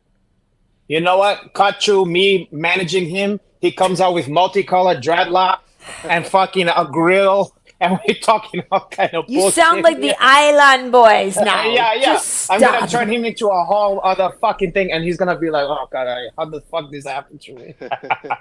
Stay far away and keep No. your mama away from him as well, Vicente. Don't worry, he has nothing to worry about. Karyn. Listen, thank you for joining us. Now, And now Karen's mom, she have something to worry about. Karen's mom have a crush on me, okay? my God. And she don't know that I'm a Ricardão. She thinks I'm a saint, and she's very attracted from me. So Stay away you from know, my mama. Hey, now, she's Maybelline. she's in Vero Beach, Vicente. I might send you up there to protect her honor. Come Hey, on. I'll tell you something. When she fuck around with me, she's gonna be in Venereal Beach if she's not careful. Okay. That's my mother. Oh my God. Well, how Oh, you think you got? Vicente, How you think you got here? From the stork? Yeah. Oh You my thought the God. stork was delivering you? Oh no, immaculate conception. I don't think so. What got into you, Maybelline? Oh my God. yeah. Vicente, thank you so much for joining us. I apologize for all the offenses here at the end, No, but this anyway. this is a joy for him. You are awesome. You know, you're great. No, and, I'm not that. I appreciate it, Karen, but let's keep focused on Vicente. And let me know anytime you want any tips or advice. If you do want any broadcasting how-tos or whatever, I'd be more than happy to help you. But yeah, that's a long way down the road for now. Just focus on kicking ass. And Karyn Bryant, my chip is also a long way down the hall for you if you're interested. If you ever need that chip, just that chip, you know, or just a chip or whatever. Thank you, But- Vicente. I Just let the appreciate man you go, guys. Renato. Say goodbye. Okay. I appreciate you guys, and I appreciate also everyone that is watching, all the fans that support me. You know, it's always a big motivation, and everybody follow me on IG, but especially on YouTube because now I'm sharing a lot of content over there, and I think all the fans are gonna enjoy it. We're gonna Appreciate put you a guys. link for that. We're gonna We will, and I'll actually, hit sub too. We're gonna put a link for that, and also I'm gonna start to follow you on there. And it's not gonna be hard because you got a lot of people. More Vicente Luque Yeah. is what everybody is looking for. Precisamos mais. Yeah. Right, exactly. Yeah, and maybe you're gonna change. I was thinking if I manage you instead of the silent assassin, what do you think about this? Your nickname is Vicente Luque. What we have here. You could do Maybe. worse. Let's workshop that one. Let's put a pin in that. You don't have to commit to that one now. Or think about that one. Okay, we'll think Okay. about it. We'll think about it. Thank Okay, you. Connor, that's all I can Thank ask for. you. We'll see you Appreciate you soon. Bye. Tchau. Valeu, fera. Valeu, Valeu, fera. Valeu. Oh, That was what a treat for him. what a What a guy. treat. He's awesome. What a treat for this guy. He's awesome. Oh. Well, it's always a pleasure to see the twinkle. When I see a young Brazilian guy, to see the twinkle on his eye when he first lay eyes on your Uncle Renato, it's like that never ceased to just give me a thrill because I can imagine what it was like for me if I could saw myself when I was a kid. I see. Okay. Okay. So you're a ladies' man, is what you're saying. If that's what you get from that, that's fine. No. What I'm getting from that is Vicente looks at you. He sees an idol. He sees an icon. He sees it's like an something that's icon of surreal. manliness. It's an icon of jujitsu. It's an icon of it's every man I could ever hope to be. That's what It's like seeing if you see G.I. João. If you have been playing with a G.I. João when you're a kid. Yeah, my and brother then- had G.I. Joe. I had Barbies, yeah. Okay, fair enough. But you see that one, and then in real life, G.I. João is just come to life, like the Indian in the cupboard or something like that. You know, Yeah. it's Okay. like he came to life and he's before you, and you're like this, caralho, is everything I ever could even imagine, but it's even more. But even And more. look, and you know, like when I was saying his name, Vicente, it's like I came. He's gonna be texting his friends. Like I was kind of in shock because when he's saying my name, I'm like, this is Sahil. I can't believe it's like he's talking to me. Well, a lot of people are saying he's the man, and they're instant follow over there, Christian Gomez. Yeah, Yeah. I'm gonna definitely as well. Yeah, follow that guy on there, you know. But what a Well, Janie Morrow saying this is one of the wildest podcasts. These two hilarious. Well, thank you for that. I appreciate thank it. you. Well, At no, least some people think that. Yeah. well, Renato, this is what I wanted to ask you about, because here's the thing. You, with everything that you just said about you being, you know, an inspiration, Yeah. I should open my door too. I An had to close icon? it. Yeah, I had Wait, to close what it. door? What My does this balcony. have to? I What usually does this a have to do with the price of tea in China? nothing. Open your door. I just was Who saying it was cares? getting warm in here, and I have my balcony door. Okay, but so I wanted to. So Wait, so wait, I wait! know. I wanted to get cold in there. Oh, I saw that you had a breast assist exam. I did. I'm glad I was everything sharing came that up- with people everything came up earlier hoses. today. Did everything come up hoses? Like, we're not gonna lose any of that one. I think we're good. Thank you. Thank God. I think You know, every year I do a marathon. I do Komen for the Cure, and I meet a lot of women. I wear the brooch, and I meet a lot of women who is also enthusiastic about breasts, who is passionate about breasts, like I yes. am. No, I got my exam this Oh morning. God, yeah. I mean, You know what? I see some of that. Wait a second here. I see just some stuff realizing going on it here. looks I sexier see- here now than it Wait did. a second. I see some hazelnuts. Do you have a hazelnuts? It was cold. It was cold in there. Oh God, are you? Hey, look it. But this is a tune public in, service Chuck. announcement to let it. Tune in, Honestly, Chuck. you gotta take care of the girls. I'll check. Tune in, Chuck here, as far as I'm concerned. Hello. If I was your doctor, I would be tuning in. I go. Oh, I see some cancer on there. Let me tune in. Listen, if it Let me had been tune a into the male, high frequencies. if it had been a male doctor, I would have considered it a date. Oh, you know what? It's the most action these babies have gotten in a while. So You know how I get rid of the cancer? I suck the poison out of that one. I bet you do. I can do that. I'm a faith healer. I'll lay hands on you, oh God, and I use the snakes. You know, like how faith healers. Only in the if old you days, make it rain, baby. listen, the faith healers in the old Are days, you a they speak rainmaker gibberish. as well? Are you a Oh yeah, rainmaker? I speak in tongues, God, argue, and then and then I use my snake, and then also I suck the poison from that. So it's Snake like oil. a triple whammy. Snake oil. Oh, my- it's just snake oil. Oh, God, people Okay, act but like listen. people act like snake oil is a bad stuff. Oh, God, as far as I'm concerned, that snake oil can be very rejuvenating. Okay, but look at, if you're this good, if you're this much the man, if you are so much hot stuff, why hot to your handle. girl go and get another man? A What the Hanato fuck? knockoff. What the?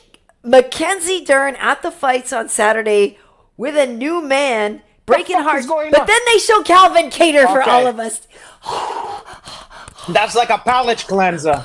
But if you go back to this imposter. That what the fuck? That's not your Uncle Hanach. That's a That's a Hegechon- Hanach wannabe. That's a Hegechon artist for her. Get out I of swear there. I actually know who this is, and I can't place him. That's but literally, bad, Bonnie. That's I tried to Google it, and literally, there's like, oh, Calvin. He looked like a not him, but we love Hi, Calvin, Calvin. Hi. but this other guy, Hi, this other guy. Calvin. Hi.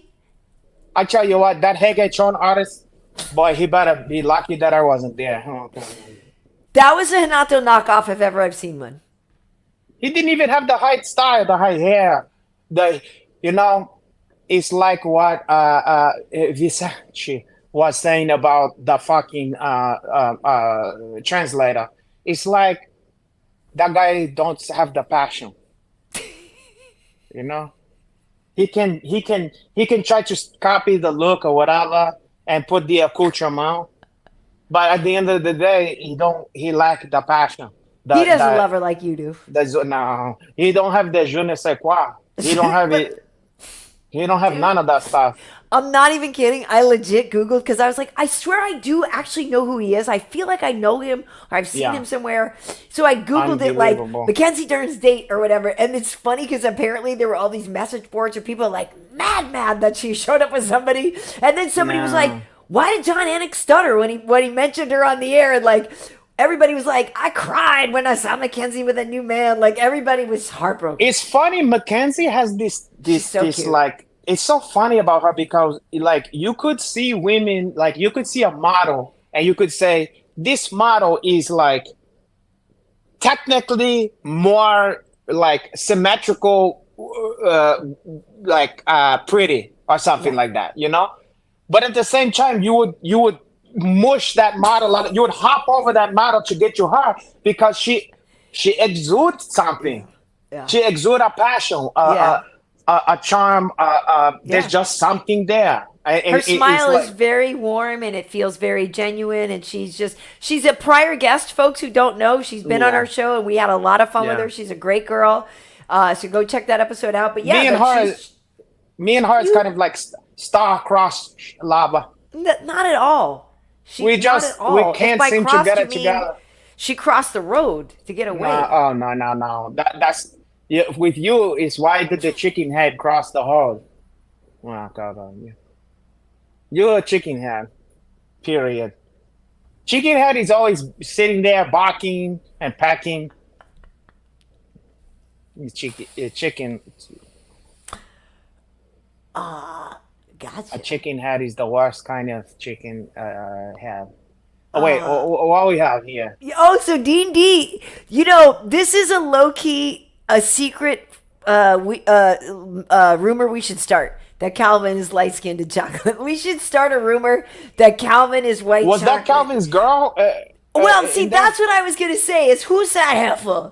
Because she can move over. Who that heifer? What I was thinking is that... Here we go. Watch to the end, folks, because we know. Yeah, we know. Let's analyze this. Wait, I was gonna say. Wait. I think I know what's going on here. Wait. I gotta add it. Okay. So yeah, we gotta watch the end. So we see McKen. Okay, but what? Let's pause. Who that heifer? Who that? Okay, so if he likes curly-haired girls, clearly. Yeah, that's like a knockoff Karyn Bryant. That's a wannabe. Okay. That's a wish KB. Right. She got some tiggle bitties, though. I'm not gonna lie. Well, her tiggle bitties are bigger than mine. I don't have tiggle bitties, but Calvin, you got enough. I'm also from Boston, like. Yeah, but he don't wanna shit where he also eat. True. I don't want to fish off the company pier either. But Calvin is so cute. Again, if Calvin had an older brother, if Vicente had an older brother, they could get it. Those boys are cute. Hey, look, I'm not gonna argue with you. I like those boys too, but I'm not gonna sit here and say those boys is cute. But yeah, they have something special about them or whatever. They're charming, okay? The funny thing about Cater is, and also a former guest, and we gotta have him back. We gotta have him back on because he's like an early adopter. He was on like episode 20 or something. We love those. We love the New England cartel. The cartel, because we've had Fortune, we've had Cater. We've even had Coach. We've had Coach on Tyson Chaudier. So or as I call him, Chaudier. We love those guys, but for sure we'd have to have Calvin back. But honestly, he's the guy that even at work we were talking about it, and I forget who. I think it might have been Alan or somebody was just like, no, there's one dude that everybody likes, and then like all the ladies were all like, oh, you mean Calvin Cater? Like everybody's. And was he talking about that? Was he that? He's universally liked, and everybody thinks he's adorable. Well, why would you not? He never hubs anyone the wrong way. He fights like a dog. He's a good-looking kid. he's Beautiful charming. eyes. You got the well. Great Let's kid. listen. Hey, listen. You could do a lot worse. Hey, you were saying? You get lost in the baby brown at some point. People say she looks like Sarah J. I don't know who that is. Nah, Sarah J is a white porn star. I sincerely that's hope why I that don't they're know who not she talking is. about that. But in any case, what was I gonna say? You know what I was is thinking suspicious is that because it's the influence of Hot Punch because he liked to have he liked to Lemon be pepper with wing. he liked to be with a Dominican chef. So he probably introduced him to another Dominican chef to be making you his go. meals and stuff. He's like, why should I be the only one missing wage for her? Missing weight, right. Yeah, I'm gonna have her cook you pollo guisado, lemon pepper wing. Dominicans all around. Yeah. What's next for her? Well, I'm sorry that your girl Mackenzie is taken, but Fair enough. You know, listen, in my experience, you just gotta wait it out. These things never last. well, he's the rebound guy for sure. Like But he's not. it don't even matter. Like even if he's not a rebound, it's like all these chicks that you see having guys and stuff. Just wait a couple. Like just put them on ice for a few years, like a bottle of wine or whatever. Eventually, you're gonna start seeing the quotes about like, you know, like something that's like a veiled threat or something about like. You mean the stuff that I threaten to post every day? Living my best life now, and you know, ever since I got hit of the negative energy, you know what I'm saying? You can always tell when a girl break up with a guy. Oh, when they break up, Because right? I see what you're saying. Right.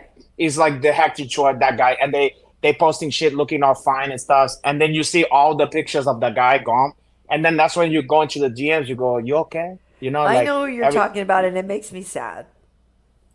Well, I don't want to get into it. There was one MMA couple that broke up, and it made me sad because they were so cute. Hey, can I tell you something? And it It made never me sad. make me sad. I look at it the other way. They're freeing each other from purgatory. You know. That made me sad. Where do you want to talk about? So here's the thing. So we could either. I was telling everybody I didn't remember to do a Chidi's choice in time for today. I'll have it up for this. I'll have it up for tomorrow. But I have footage of like Zombie and Max. But can I say something? I want to say one thing. I got to give it up to Chidi because he called the fucking O'Malley victory, and that was impressive. He did. He called it. That was a flex for Chidi. I know. I showed that at the beginning of the show, but Chidi, he did. He went 1-1 because he had lay motion. Obviously, that was one-way traffic for Zhang Wei Li. Woo. But this fight, listen, Sugar Sean found that spot on the chin. Listen, and we said this. We said this before. We didn't know how it was gonna turn out, but like, you know, stranger things could have happened than him finding the fucking chin. And if he was gonna win, that's exactly how I saw it happening. You know. Yeah. And you just didn't know if that opportunity was ever gonna present itself, but it sure did. And I was surprised that Aljamain would put himself in a spot like that where he got a little too happy there, you know? Yeah. I think he didn't. I think there was a little bit of a lack of respect, if I'm honest. I think he very much underestimated O'Malley. Well, I mean, the thing is, you know, Aljo is quote unquote better. You know what I mean? Like, I'm not saying he looked past him or nothing. But he's better at certain stuff. You know, right. He's better at certain stuff. But Sean has those long range weapons and like people you saw the thing where they were saying. Sorry, I didn't hear that. I said people underestimate Sean. I mean, it's easy to have him up as a clown, you know.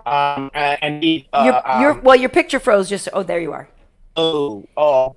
Yeah, no, I heard you say people can write him off as a clown. Yeah, no, I think sometimes. Look I wasn't underestimating Sean. I'm not saying that. Yes, you did. And I'm not jumping that. I'm gonna share with you. Yeah. Wait, you frozen.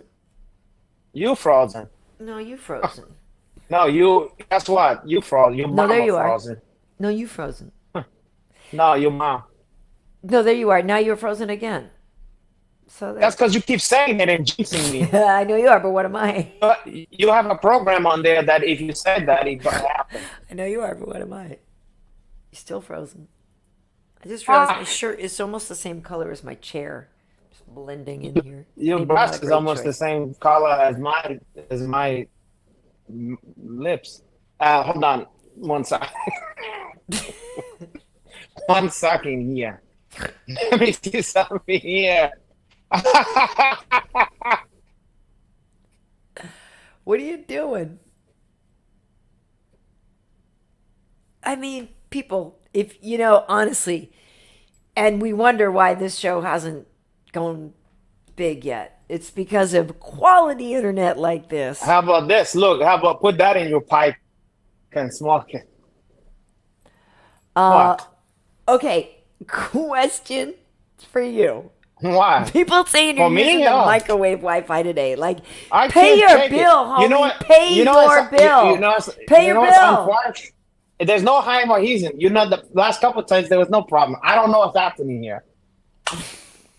It's such a joy when it don't happen, but when it comes, it comes.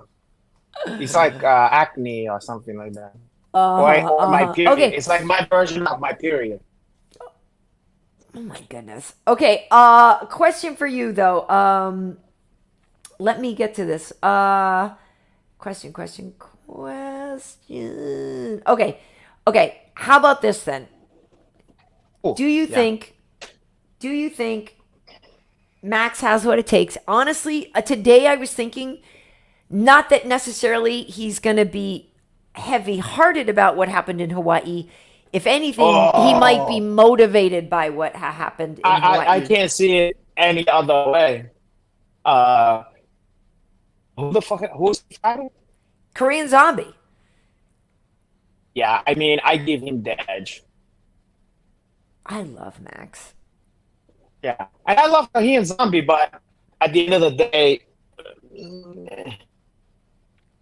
The versatility, feel the volume, what I love about Max is, and you know, we all know it, like, right, when he gets into that flow, when he starts feeling himself, Yeah. and he just lets go and he's in the zone and he's so much more of Yeah. like a flow guy like that.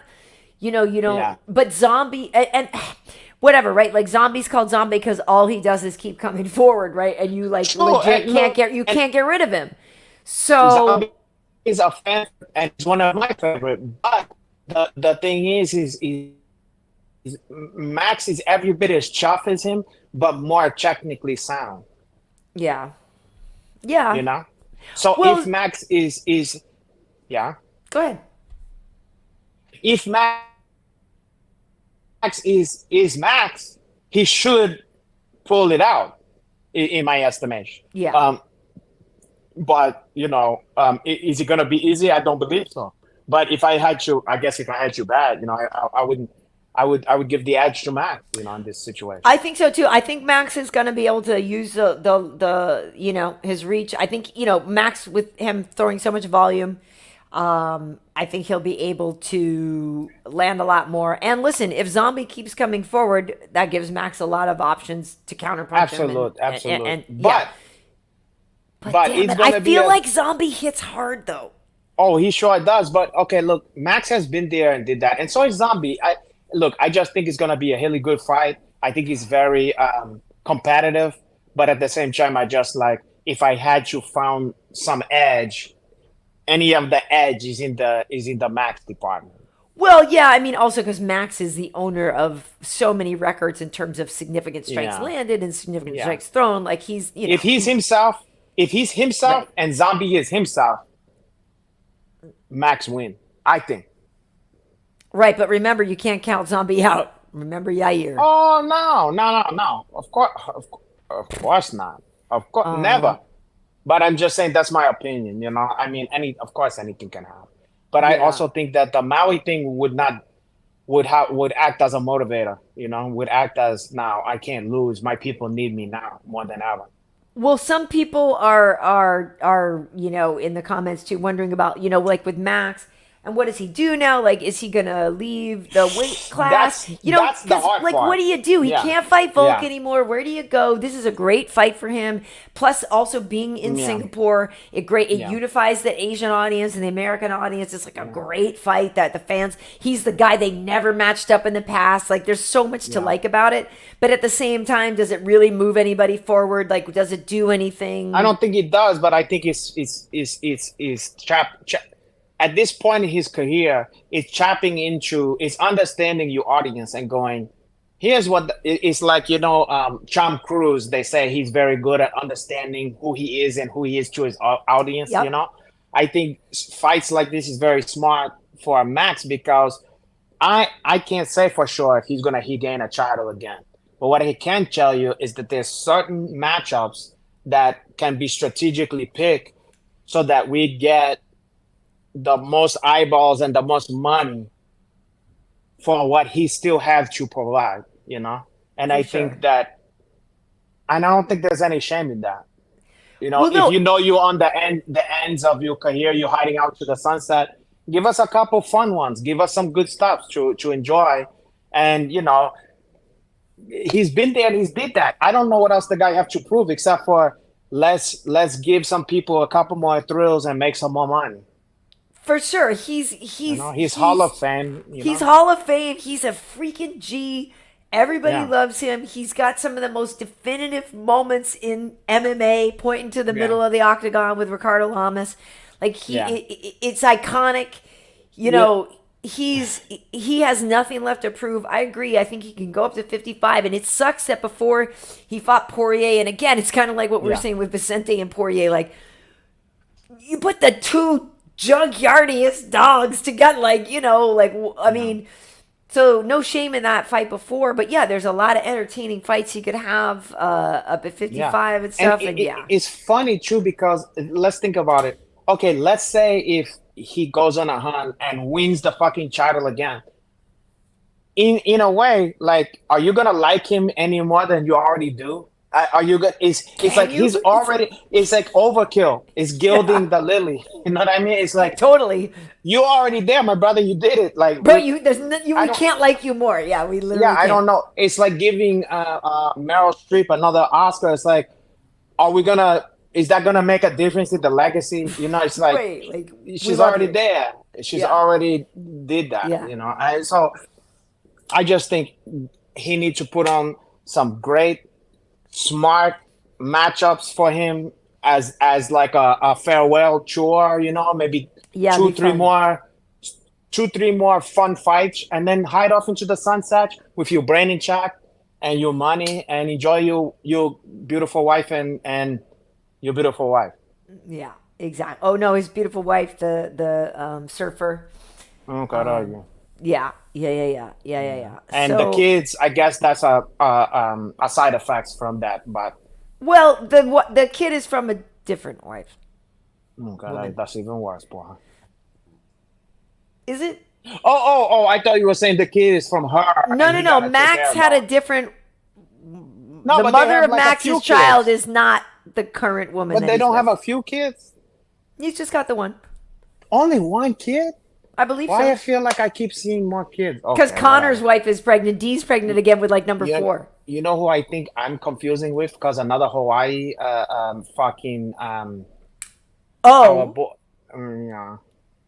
Kendall. Kendall Grove? The spider. This fucking guy with like 19 kids. 25, 27 kids. It was to the point where I sent him a DM about Visage, and he did that one. So interesting you bring that up, Renato. Yeah. Vasectomy. And the answer is yes, I would, and I will. But it's interesting. That's very interesting you bring this up. This is not an MMA thing, but, we talk about other things here on the show. And in fact, in Florida, let me see here. Let me show you this. Peacocks are breeding and running amok in Pinecrest, Florida. That's what peacocks do. I know. They've pecked the paint off cars, defecated on driveways, and released piercing squawks before dawn. So the village will test a solution to rein them in: vasectomies. It's funny because how come? What are they doing about you? You piercing squawks and stuff. Have you co-op or whatever? Have you guys? Have they? He's so fond of all funny. that. So funny. But can you believe it? They're going to vasectomize I can't believe it peacocks. because they don't want to see us peacocking around. You know, Peacocking around. First of all, they're jealous, and the peacock. They don't want to see the peacocks to thrive. You know, I know the feeling. It's jealousy. But I think that story's so funny, and I didn't even read the whole thing. It's incredible. First of It's all, funny to me that like a bird, like a peacock, that some people, so many people find so beautiful.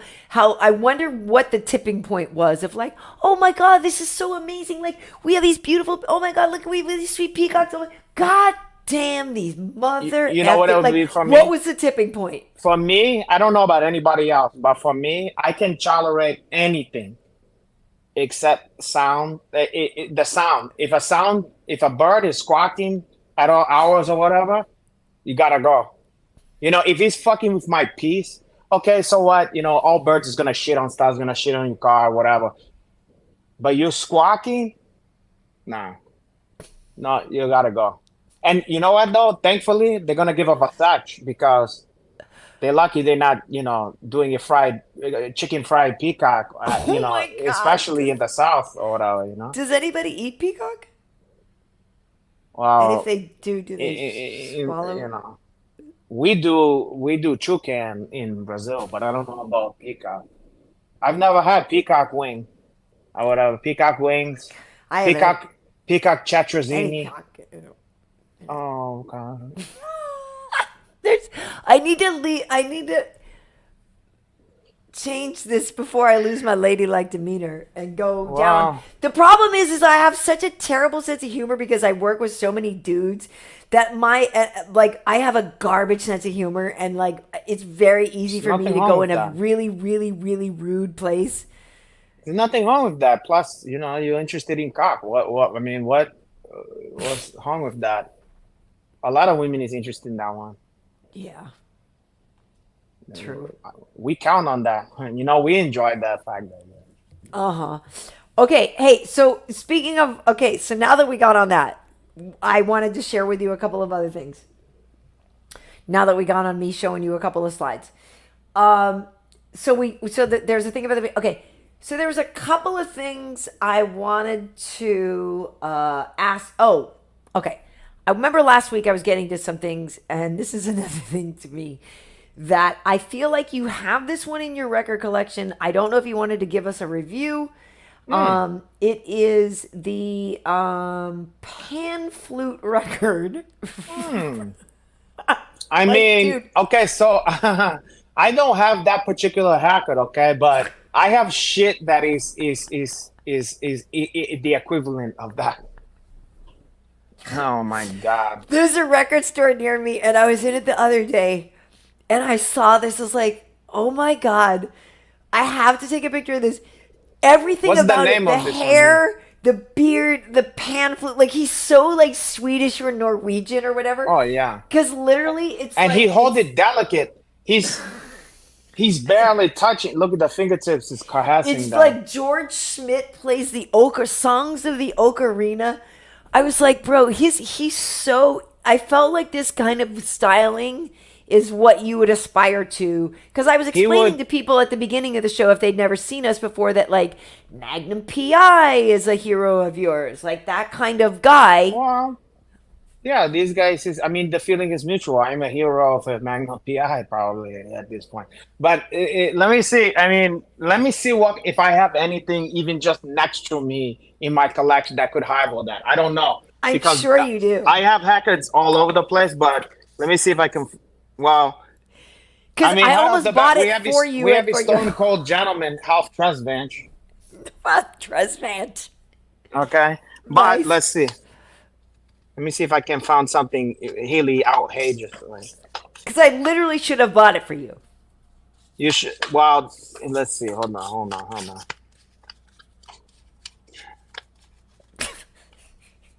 Well, I mean, this is nice, but it's nothing to be joked. It's not. It's nothing to be joked about. Which one is that? I see Curtis Blow. Curtis Blow. Oh, nice. I didn't have my. Oh, nice. Didn't have my glasses on. Put them on. But there's a particular one. Oh, the brakes. Oh, Wait, okay. wasn't the brakes? That's Curtis Blow, right? Yeah, these are the Oh, the brakes. brakes. Yeah, like Right. basketball is my favorite. Oh, very basketball. Is my Okay, favorite. so first of all, they play me- basketball. I don't know if you're gonna be able to see this. playing I'm so glad this one was high up my fingertips. Oh. Wait, hold on. Oh my God. But look at Oh my God, with the tear. how that's fire. Wait, but back up a little so we can see the name of the record. The HB. Sometime I'll just buy a haircut and take a chance on that one. Wait, look. Is that supposed to be R&B? Is he Brazilian, brother? Now he's this is like blues, but it's like homemade. Like look at the back. Oh The- my the- God, and they're the light- Oldsmobile 98. The light is getting the fucking way. so Yeah, have but to I do can see like- it. Oh, that's beautiful. That car was 2 blocks long. Yeah, but how about the sensitivity, Oh Sean? God, Tito. Give me a Yeah, tissue. give me a he's in touch with what's going on here. Wow, Look at that that. is. Yeah, he is. Look at the pain. He share his pain. How is that your your album cover, in bro? the form of art? And How then is that your album and then you cover? have some proud brothers. Who is, Dominic Melon Juice said that's DC. oh, that's fucked up, but I like that. And then That's these cold. brothers. That's These cold. brothers is the crown rulers, okay? These are some proud damn. brothers. The crown rulers. Look at them. Oh my God. Oh God, that's so good. These brothers have knowledge of self. They on their paper chase for, huh? You got to have knowledge of self. That's good Look at stuff. that shit. That's good That's stuff. the crown rulers, okay? That's good stuff. Okay. Wait, hold on. Oh God. Oh my God, dude. Ah! They went down to the prop shop and rented this stuff. Oh my God. Somebody said that looks like 1988. somebody said that one looks like Izzy in the helmet in the back. It did look like Yeah, Izzy. it probably is easy. It might be Izzy. He was out crumping. Oh shit! I mean, this is not joke at all. But God, are you? I mean, Oh look at well, that. come on, cold blooded. that's Come on, cold blooded. come on. I needed. Come That on. was a palate cleanser after. All that. right. Well, hey. Well, now that you brought that up, then I got to ask you because this is what I was bumping before the show, and I was showing this to people. This is what I was listening to before the show. Oh, Handsome yeah, Boy yeah, Motley yeah. School. Yeah, Do you know that this having record? Prince. Yes, I do because that's a Prince Paul. With this is like a little side project he did, and it's fun stuff because It's Prince so Paul good. Prince Paul is like a genius. He's the one who brought us like the sound of De La Soul, and A Tribe Called Quest and shit like that. And so he's like this mad genius who was way ahead of his time. Yeah. So we always got love for Prince Paul. Good. It's good stuff. Okay. So then there's something else. Okay. So I you don't maybe have that record. Okay. So here's something else I wanted to share with you. Oops, that's the wrong thing. This legitimately, okay, let me just say, okay. Wait, sorry. I just wanted to make sure I got the right thing. Sorry, okay. folks. We don't have a producer. Sorry, this is me. No problem. They can check a breather and just take a Is deep this breath it? in. I and then think out. they can. I think this is the one that I wanted. No, that's not it again. Dang it. All right, never mind. I'll move along. I thought I. It's got the another right thing. haircut. or Okay. something like that? Okay. It's something. I'll move along. What to do the something people else. think about the HB concept? What do they think about the brother with the one solitary The tear? one deer. Yeah. Let me What see. why you guys make of that? Well, Oh, that's the nuts. Yeah, Yeah. I don't know if that was I it, but mean- let's see. Well, people are saying that you know everything about music and jiu-jitsu, so it's true. Imagine if I got a tattoo of that image of that black gentleman with With the the chair. teardrop. Well, Well, this guy was that would be asking if this fucking is what fire. you listen to all day. It depends on my mood. I listen to all kinds of fucking shit. I mean, I listen to a lot of different stuff. It just depends on like with movies or music or whatever. It's like what mood am I in? Sometimes I want to see a horror movie. Sometimes I want to see a black and white movie. Sometimes I want to see who God knows what. That is true, and it doesn't ever. You never really think about what the woman wants, huh? No, in fact, it's quite the opposite. To my, I don't know what I was saying. Oh, the cuckoo bird. Sorry, it's a cuckoo clock. Okay, I found another thing I wanted to ask you about. Okay, you Would want me to talk about that other thing for a second, or you want me to forget about that one? Go ahead. Well, women, a lot of time, I'm willing to watch something I've seen a million times because I found that I can get a contact high off of someone else seeing a movie that they never seen before, a great movie, by me feeling they experience, like I vampire the experience of it for the first time. Like if someone never saw Jaws, God Right. forbid, and I show that to them, I've seen it a million times, but to see them and to feel them getting and feeling, I can feel that one, and it's like it's almost like you get a contract high off that one. So I don't mind seeing this shit, whatever the fuck they want to watch, because I can get excited from that. Well, somebody said they were going to start calling their emotions the HP concept. That's a great concept. Hey, here's a question, and I'm not sure if this person is trolling, but I actually have an answer to it. Melon Juice is asking, how come all rich black women in power, mostly Democrats, we don't talk about politics on the show, but anyway, mostly Democrats, are married to white men when they preach that white men are the devil? I'm confused. Well, I will tell you this, Melon Well, Juice. this is a Pandora's box. It's multifaceted. I will say that I think if you've noticed, a lot of successful black men, when they get successful, who do they get? White girls. Look at all of your favorite black stars that are men, and who are their wives? A lot of them are white girls. So black ladies Like are who? often... Will Smith, a black woman. Samuel L. Jackson, black woman. Okay, there's always going to be exceptions to the rule. I'm just saying, more often than not, a lot of them are with, Steph Curry's got a light-skinned girl. But she's darker than he is. But a lot of black men, when they get successful, leave the black women behind and they trade up to white girls. So black girls don't. If you're a successful black lady, the successful black men have discarded you and they've gone to white girls. So you don't have a lot around. Black women are the bottom of the barrel. How men treat us, black women are treated. Not at me. the I bottom. treat those ones like a chocolate. I treat them like a chocolate. You do. Hershey's Kisses. But when most people think about women in the world, and when they think about who they think are beautiful and who they exoticize and who they, whatever, black chicks are at the bottom of the list for a lot of people. Not for a lot of. That's certain people. A lot of people think of it that way because they've got their blondes or this, and then they think, Thai women are so beautiful, and Asian women have this, that going for them, and this, that, and the other thing, and a lot of people. But talk to Scandinavian men about that. A lot of people, the Latinas are so fiery, and the black ladies are a problem. So a lot of it is literally that they don't have black men to date because a lot of time the black men have left the black women behind. Is honestly. Can I put a different 2 cents in there? I think that I want to challenge something that this person said, and I'm not attacking them, nothing, but the concept that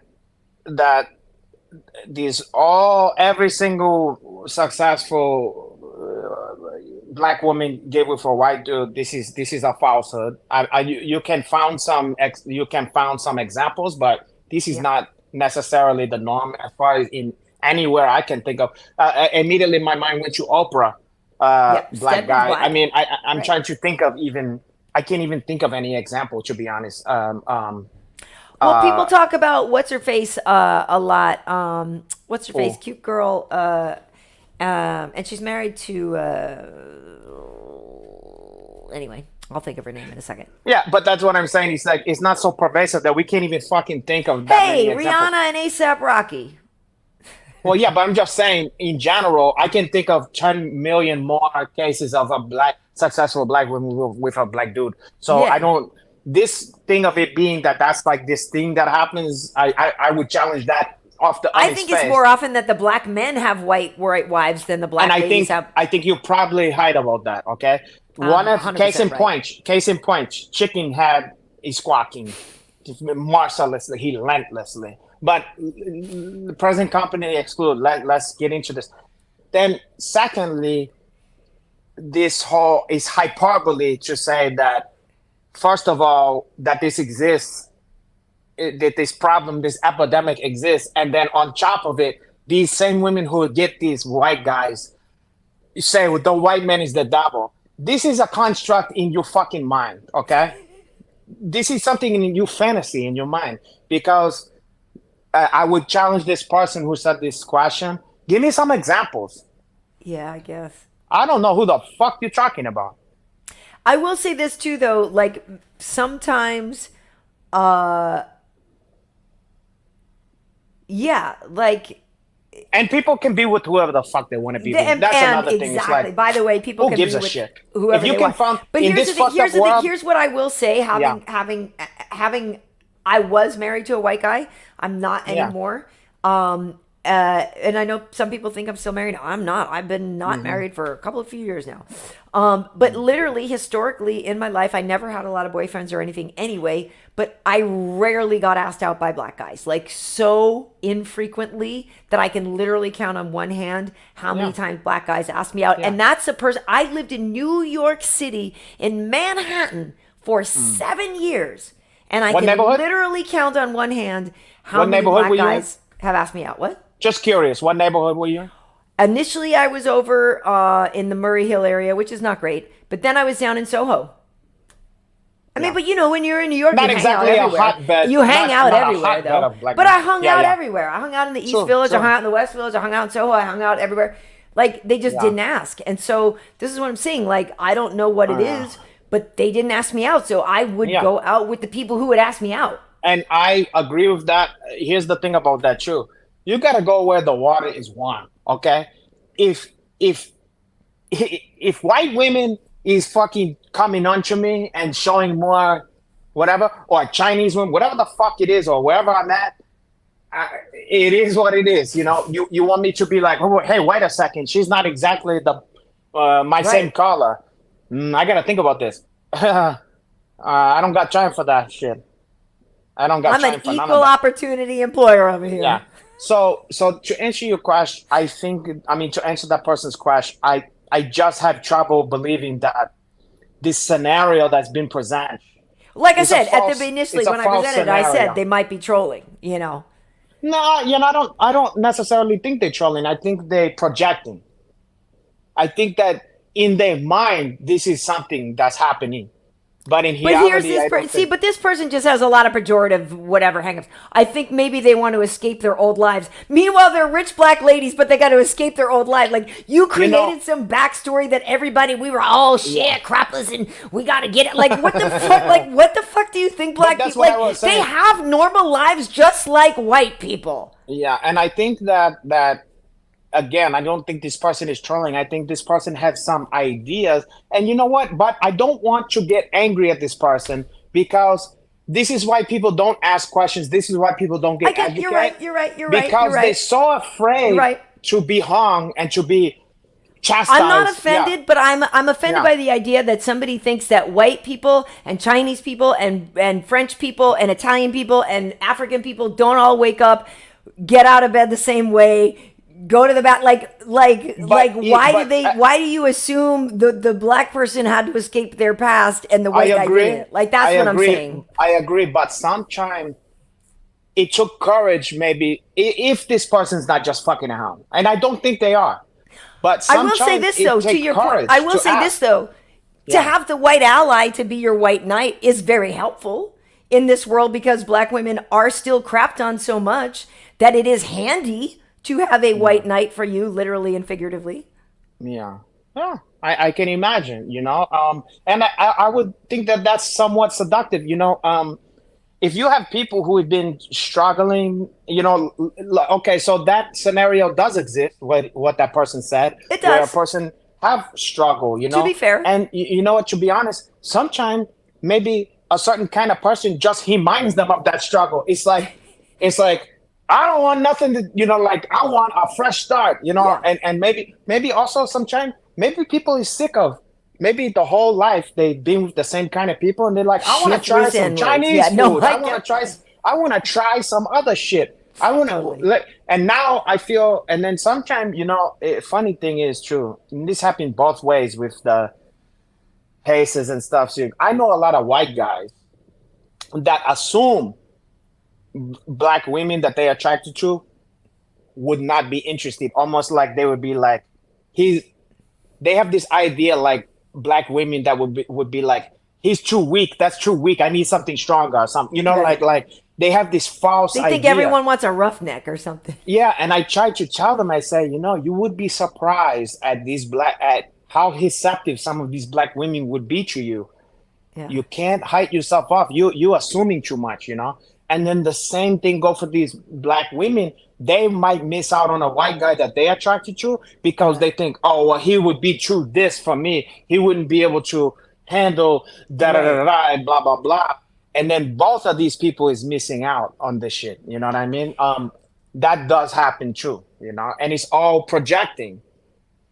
It does. And I'm actually probably like the worst person to ask about this too, because even though my skin is very brown, like my mom's Jamaican, my dad was half white and half black. Like a lot of like American blackness and a lot of American black things I just didn't experience. Yeah. And I went to school around all white people. Like I was the only brown skinned person in my town. And I'm not saying I think I'm white. I don't. I'm just saying I didn't grow up around a lot of other black people. Experience. So literally, if I was going to go to the prom, which I didn't because nobody asked me, but if I was gonna, the only people around were white people. Like there was which probably why I didn't go, you know, which is why I didn't have any boyfriends or whatever. But like my only option was to try to exist among these people or not. Like, if people, when I got to college, like if people called me a, you know, Oreo or whatever, like I'm only being truthful to who I am and my experience and where I grew up and how I grew up. And so like, there's a lot of people for whom I would not be black enough. Like I would not be black enough for some people at all. Yeah. Yeah. And that's the good thing. There's somebody for everybody too. But you know, it's like people don't understand that stuff. And you know, as far as I'm concerned, this life, it's hard to just find good people and find people that get you and that you get and that you just enjoy spending some fucking time, you know, some respite from this fucking difficult world we all live in.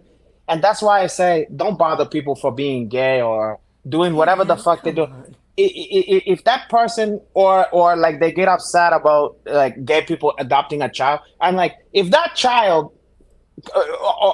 was discarded by some heterosexual people or whatever, you know, and if they can find this fucking true human being that is gonna lavish them and love them and fucking take care of them, you know, so be it. And if you'd rather the child grow up in a friggin' foster home than have two people that love them? Are you kidding it's like me? It's hard enough to find love, and it's like if you're white and the other person's black, and you kind of just getting each other and feeling each other, it's like fuck what everybody says, and fuck if people say you're falling into a stereotype or whatever, because at the end of the day, it's hard to find another human. Even if they're the same fucking color as you, it's hard. It's hard to get along with the people that's not your fucking color. It's just hard anyway. So give people a break, porra, you know? But the whole idea that there's these black women that as soon as they get hitched, get a white guy, and then yet white man is the devil. I think that melon juice, that might be something that's in your head. And by the way, I think more people, I applaud you for asking the questions that maybe a person who is brown might go, what the fuck is wrong with you or whatever like that, because we have to tolerate what we might think of as stupid or offensive There's no stupid questions. Right. Because sometimes people just clearly fucking don't know. And maybe they don't know a black person to ask. Yeah, and honestly... So, fuck it. Like, ask these questions. And no, you're I right. don't mind. It's like teaching somebody another language or something. Like, yeah, nobody ever taught you. You're right. And if I am not rich. No, I am. So you came to the high place. I am not rich, but I have a certain level of professional status, I suppose. But I don't have the bank account to equal it. But if you were asking me that question, like literally, I would literally go out with any kind of man if they were a quality person. I don't Even care. Eskimo? I don't care what they're. What about Eskimo? What about Sure. a poor Eskimo? What am I having in common with a poor Eskimo man? What about a poor Eskimo that work at Baja Fresh? What do I have in common with a poor Eskimo man that works at Baja Fresh? You're both. How did we meet? You're both chunky and you're both cold-hearted. We both like whales. I do like whales. But anyway. You both love the book Blubber. Blubber. Oh, No, I'm kidding. But my point is that I don't care. Are you Latino? Are you Japanese? Are you American? Are you Canadian? Like what? I don't care. Like, are you cool? Ahab? Are you interesting? Are you nice? You know what was my other favorite book besides Blubber? I'm partial to Super Fudge. Super Fudge was good. That's me. I'm Super Fudge. Super Fudge was good. Did you? I know you missed out on these because you. Well, I was going to say because you don't have kids, and that's not true. You missed out on these because you don't participate in the lives of your kids. I but didn't the buy them Diary that of a once. Wimpy Kids books are kind of fun like that. That's like later. I know. Later. I'm saying You know, it's like the thing post is- Super Fudge. Yeah, post Super Fudge. But you know what? I don't know what my kids is eating because I don't buy them the book. I send them to the library because it's free. And also I let them to hang out and use the computer. So that way I don't have to I don't have to buy them a computer. Oh my God. Well, Steven is saying he's Bajan white myself and all The fuck my is friends Bajan? are like Azerbaijani maybe? Like, does that what it mean? Bajan? Bayesian? Is that how we spell it? Bayesian, black and Asian? Asian and white. Oh, maybe that's what he's saying. I always just spelled it Blasian or whatever. But yeah, and all my friends are dating different races. The grass is always like just date who's interesting. You know what I mean? Well, life is short. I mean, look, first of all, you gotta date who's interested in you, you know, and that's part of it too. I mean, if you're trying to get a black girl, you're killing yourself to get a black girl, and then this one white girl is licking her chops. And then what you're gonna go? Well, it's my duty to be with her. No, you know what I mean?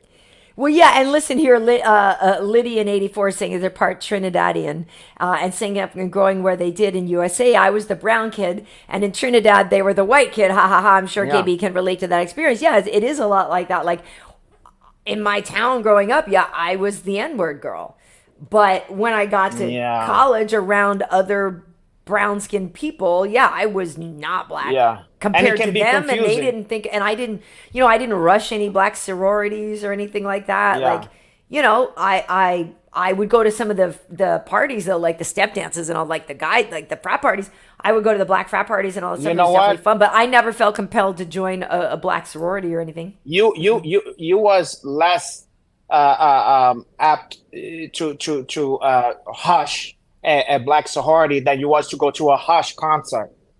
Totally. I know more about Geddy Lee, Neil Peart, and Alex Lifeson than I do about being an AKA and the ski and all that stuff. Like, I don't. You was into I do look good in Marshada. pink and green, but I would have been an AKA, right? Because I'm light enough to pass the test. But I just wasn't interested. Yeah. You was I used to be in a step dancing club. Back in Brazil, we have our thing. It's very similar, but I don't even want to go into that. You would have been an AKA though, with the pretty boys. I would have been. Candy stripe canes. This one. I would have. That's the Q dogs. You would not have been an Omega.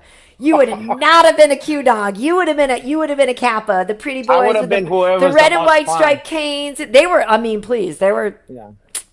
I knew some Kappas that were fine. Yeah, but the bottom line is like I think that there's always this narrative, and I think for people, I think there's a lot of jealousy that happens because, you know, when you see, it even happened to me, you know, I'm a person of a mixed race, you know, like white mommy and black daddy and stuff like that. And even me, sometimes you see a black girl with a white dude, the worst part of the jealous part of yourself might get sour grapey and be like, oh, I guess I'm not good enough for her. You know, like the worst part of you might come up with those little voices in the back of your head. Yeah. And I think that you have to fight the part of you that does that, you know? I think that happens to white guys. They see a white woman for black guy. Oh, he like them. He's dick.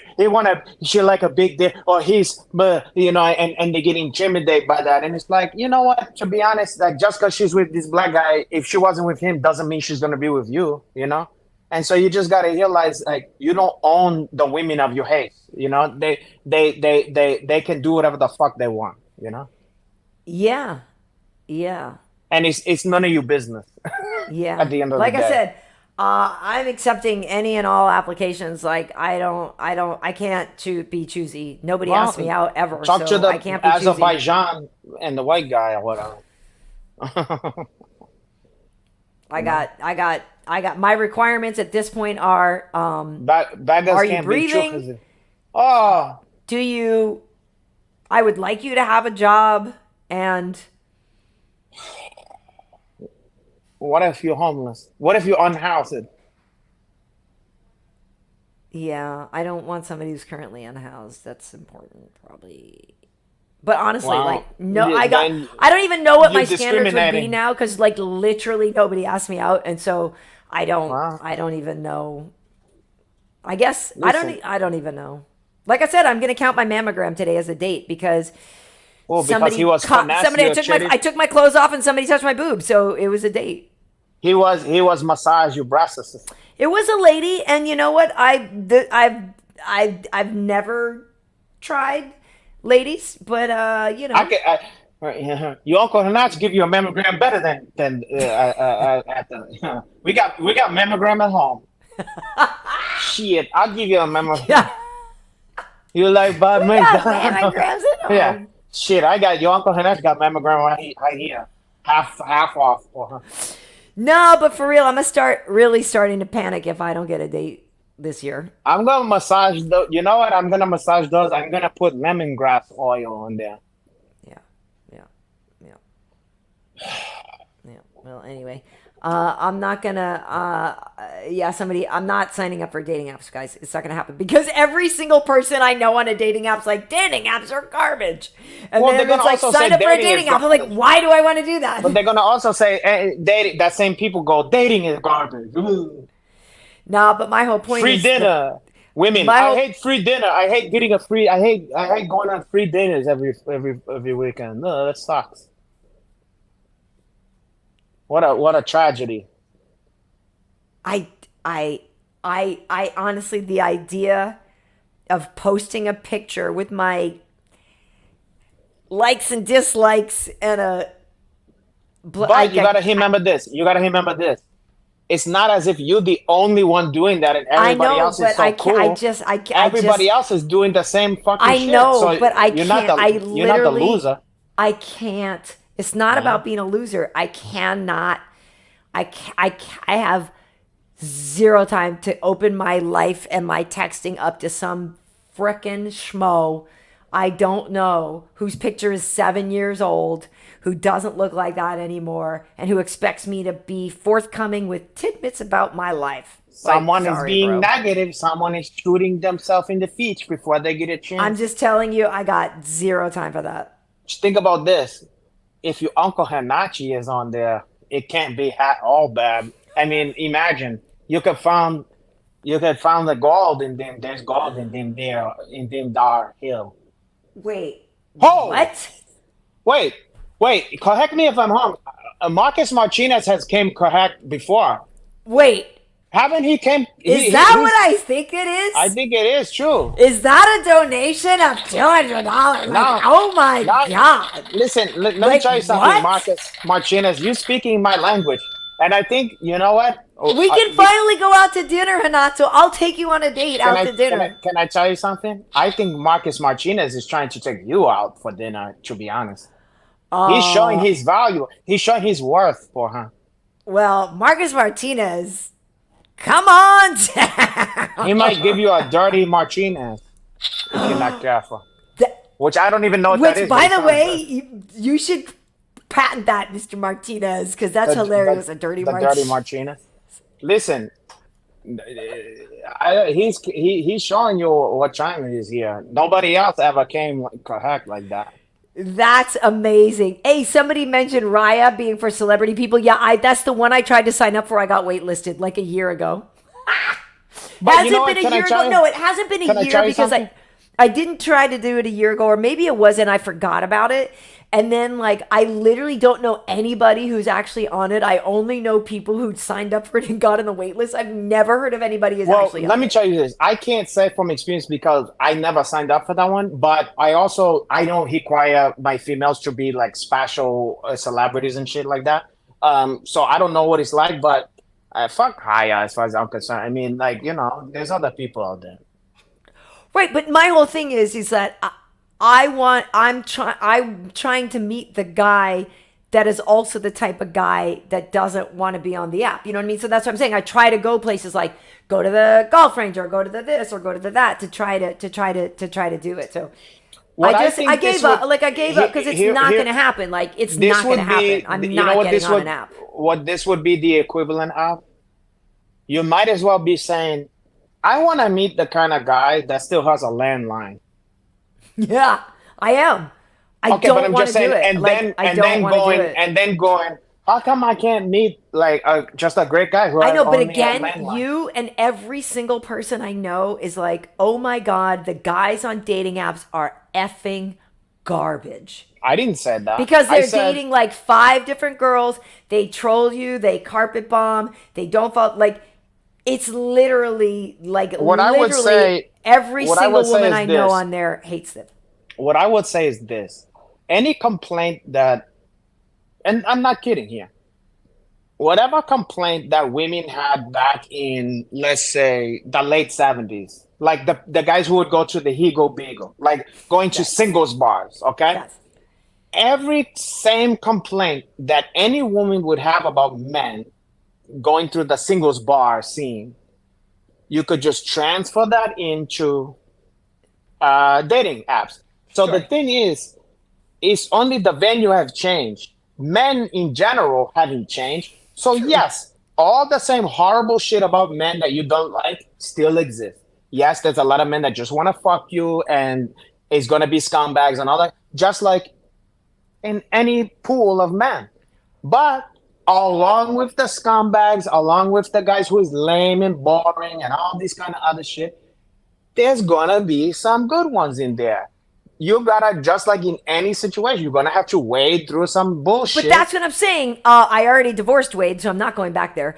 But also, that's the whole point, is that I'm on this thing and this computer so effing much because of like all the crap I gotta do to keep this podcast going and to do my job and to share this and edit that. The last effing thing I want to do is to be on that.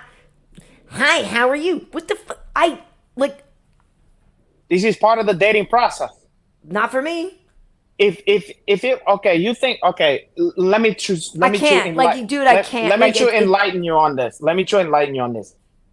Do you think that I enjoy? Do you think that if I could snap my fingers and just have like the girls that is perfect for me and just want exactly what I want and everything? Right, but how many girls are you talking to at a time? On those apps. It varies. It varies. Exactly. Okay, but I'm just saying. That's my point. So you're talking to multiple girls. So I'm not trying to get on there and talk to you. And I know you're carpet bombing. What's the point? I'm a certain. I'm also carpet munching, but I'm not let's leave me out of this in terms of what you're looking for. You're not looking for a guy like me. You might want that one that look like you, Uncle Hanach, but you don't want the one with the same values and the same lack thereof. and the same. You don't want somebody. And also, your Uncle Hanach is a hair bird. A lot of people is frustrated with me because I'm also just a certain type. I'm a very hair type, like where I don't want to be in a relationship at all, you know. I mean, in like a move-in kind of thing or Right. a marriage or stuff. So right off the bat, like I'm very many women's not cup of tea in that respect. So don't worry about me. But there's a lot of people, a lot of guys that is not just like me, you know. And unfortunately, they exist in this world that is daunting to you or seems corny or whatever is like that, you know. But I think that it would It's be not about corny. It's that I hate how much time I have to spend on the I computer hate it and too. on my phone. If I And could like snap my finger, look, if I could snap my fingers, but what's better? I can't. Hunting, what's better for me? Okay, let's say I'm coming to you for advice and I go, Karyn Bryant, check this out. I'm looking to find girls that look a certain way, whatever, a certain have a perfect cheeks and thighs and chitties and whatever, and they do this, that, and the other thing. They're interested in 70s movies and they want like this, you know, they love doggies, whatever, all these stuff. But here's the catch. I want one that have their own shit going on where they don't need a to have Listen, a I know. I get it. But hold on. And then I was to say, okay, where do you think I have a better chance of finding this? Right. If I go in the internet for that one, or do you think I should go like an old caveman, like a person of the Serengeti, and go out there with a spear I know, and but try to spear one of what would be easier way to find that one? It's not going to happen. Well, I'm just saying, it's a science. I'm a man of science. I'm also a man of my God. It's not. It also, you don't even know. It also triggers all kinds of things from like when I was younger and all the rejection thing. Like it's way too. There's like But layers rejection of. in There's person, layers. rejection There's is worse. layers of reasons of why I won't be It's doing it. easier online. Rejection in person is much worse. Oh God, are you? No, but it's It's low impact rejection. no. There's just a lot. I got to wrap up the show soon because my kid's coming over soon. Oh, okay. It just there's just like layers to.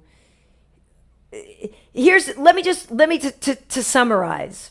Historically in my life, I've very much been the person who went for it, did the asking, put myself out there, you know, whatever, and the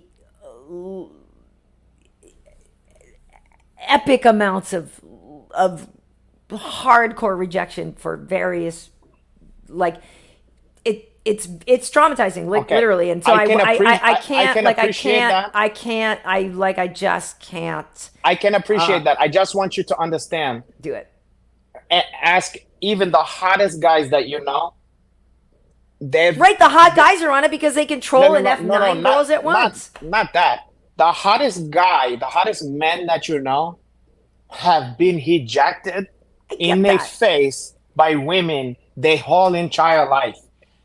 More than they get the women they want. Yeah, I feel like some of mine is might used have to that, and yes, it's different fucking traumatizing. Yes, it layers sucks. of the rejection had like multiple layers of, you know, whatever. Look, I already decided. Like I made a pact with, you know how you're like, you know how you negotiate with the devil or with God or whomever. I already had negotiated. For me, is my God, not the with your devil. God. I had already negotiated. I was like, look, I'll take having a no love life if I can get my career goals. Like, Listen, you should use your Jamaican voodoo. That's another thing. I don't know The why you don't Obia. even use that shit. Because that's what I would be using if I'm you. I know Mom needs to use it, but I did say I would if you gave me those two things, those two choices, I would. So I signed up for being alone. It's fine. Well, he gives you a voice to squawk, and for the whole world to hear. Yeah. So that's the most important. I am squawking. Okay, so listen. Hold on a second. Okay.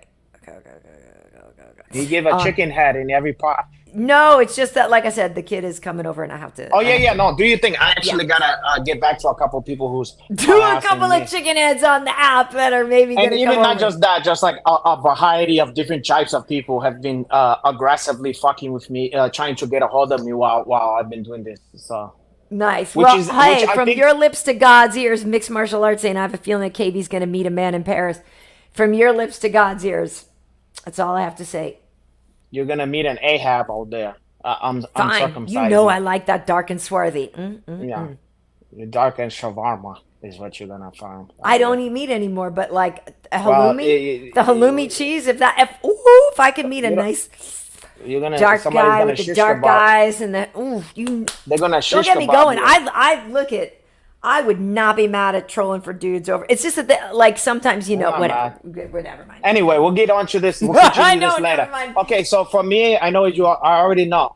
You can follow me at Renato_Laranja and go do it. Don't even think about that one. Get on there and follow.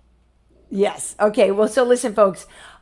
If you missed any of the show, Vicente Luque hung out with us for about an hour. He's such a great guy. Go back and subscribe to his YouTube channel. Yes. We all got to do that. We got to support him. He's such a good dude. But listen, our homie, speaking of good dudes, Anthony Smith, light-skinned at heart, is fighting this weekend in Singapore. Ooh. He was on our show 2 weeks ago. What time? Real early in the morning for us on the West Coast. Okay, so I got to DVH that one. Yeah, you might have to. Yeah. What is it? A fight night? Is it a pay-per-view? It's a fight night, and so it's either on ESPN or it's probably on ESPN Plus. Okay. But that's the main event is Max Holloway and Korean Zombie. Anthony's the co-main event with Span. But so Anthony was on a couple weeks ago, so check out that episode with the homie Anthony Smith.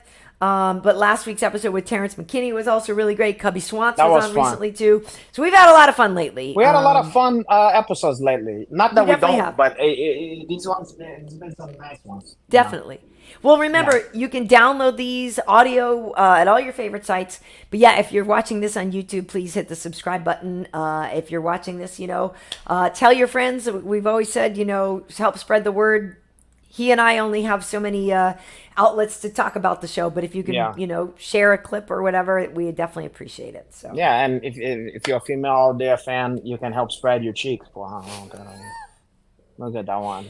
This is to remind me. I keep my eyes on the prize, caralho. And yes, Marcos saying friends of the show. Thank you so much, Marcos, for sure. Marcos, honestly, we don't take that for granted. That's that's very sweet of you to do that one. That is massive. And honestly, Renato, and I've been thinking about some things I wanted to do for some giveaways for some people. But honestly, with that money, like you and I have been saying, we need to get together for a dinner to do some brainstorming and stuff. So with that donation from Marcos, we should go to Crossroads and chow down onto that vegan pizza. Yeah. And if you don't have money, in lieu of money, you can donate your cheeks. Send your ass.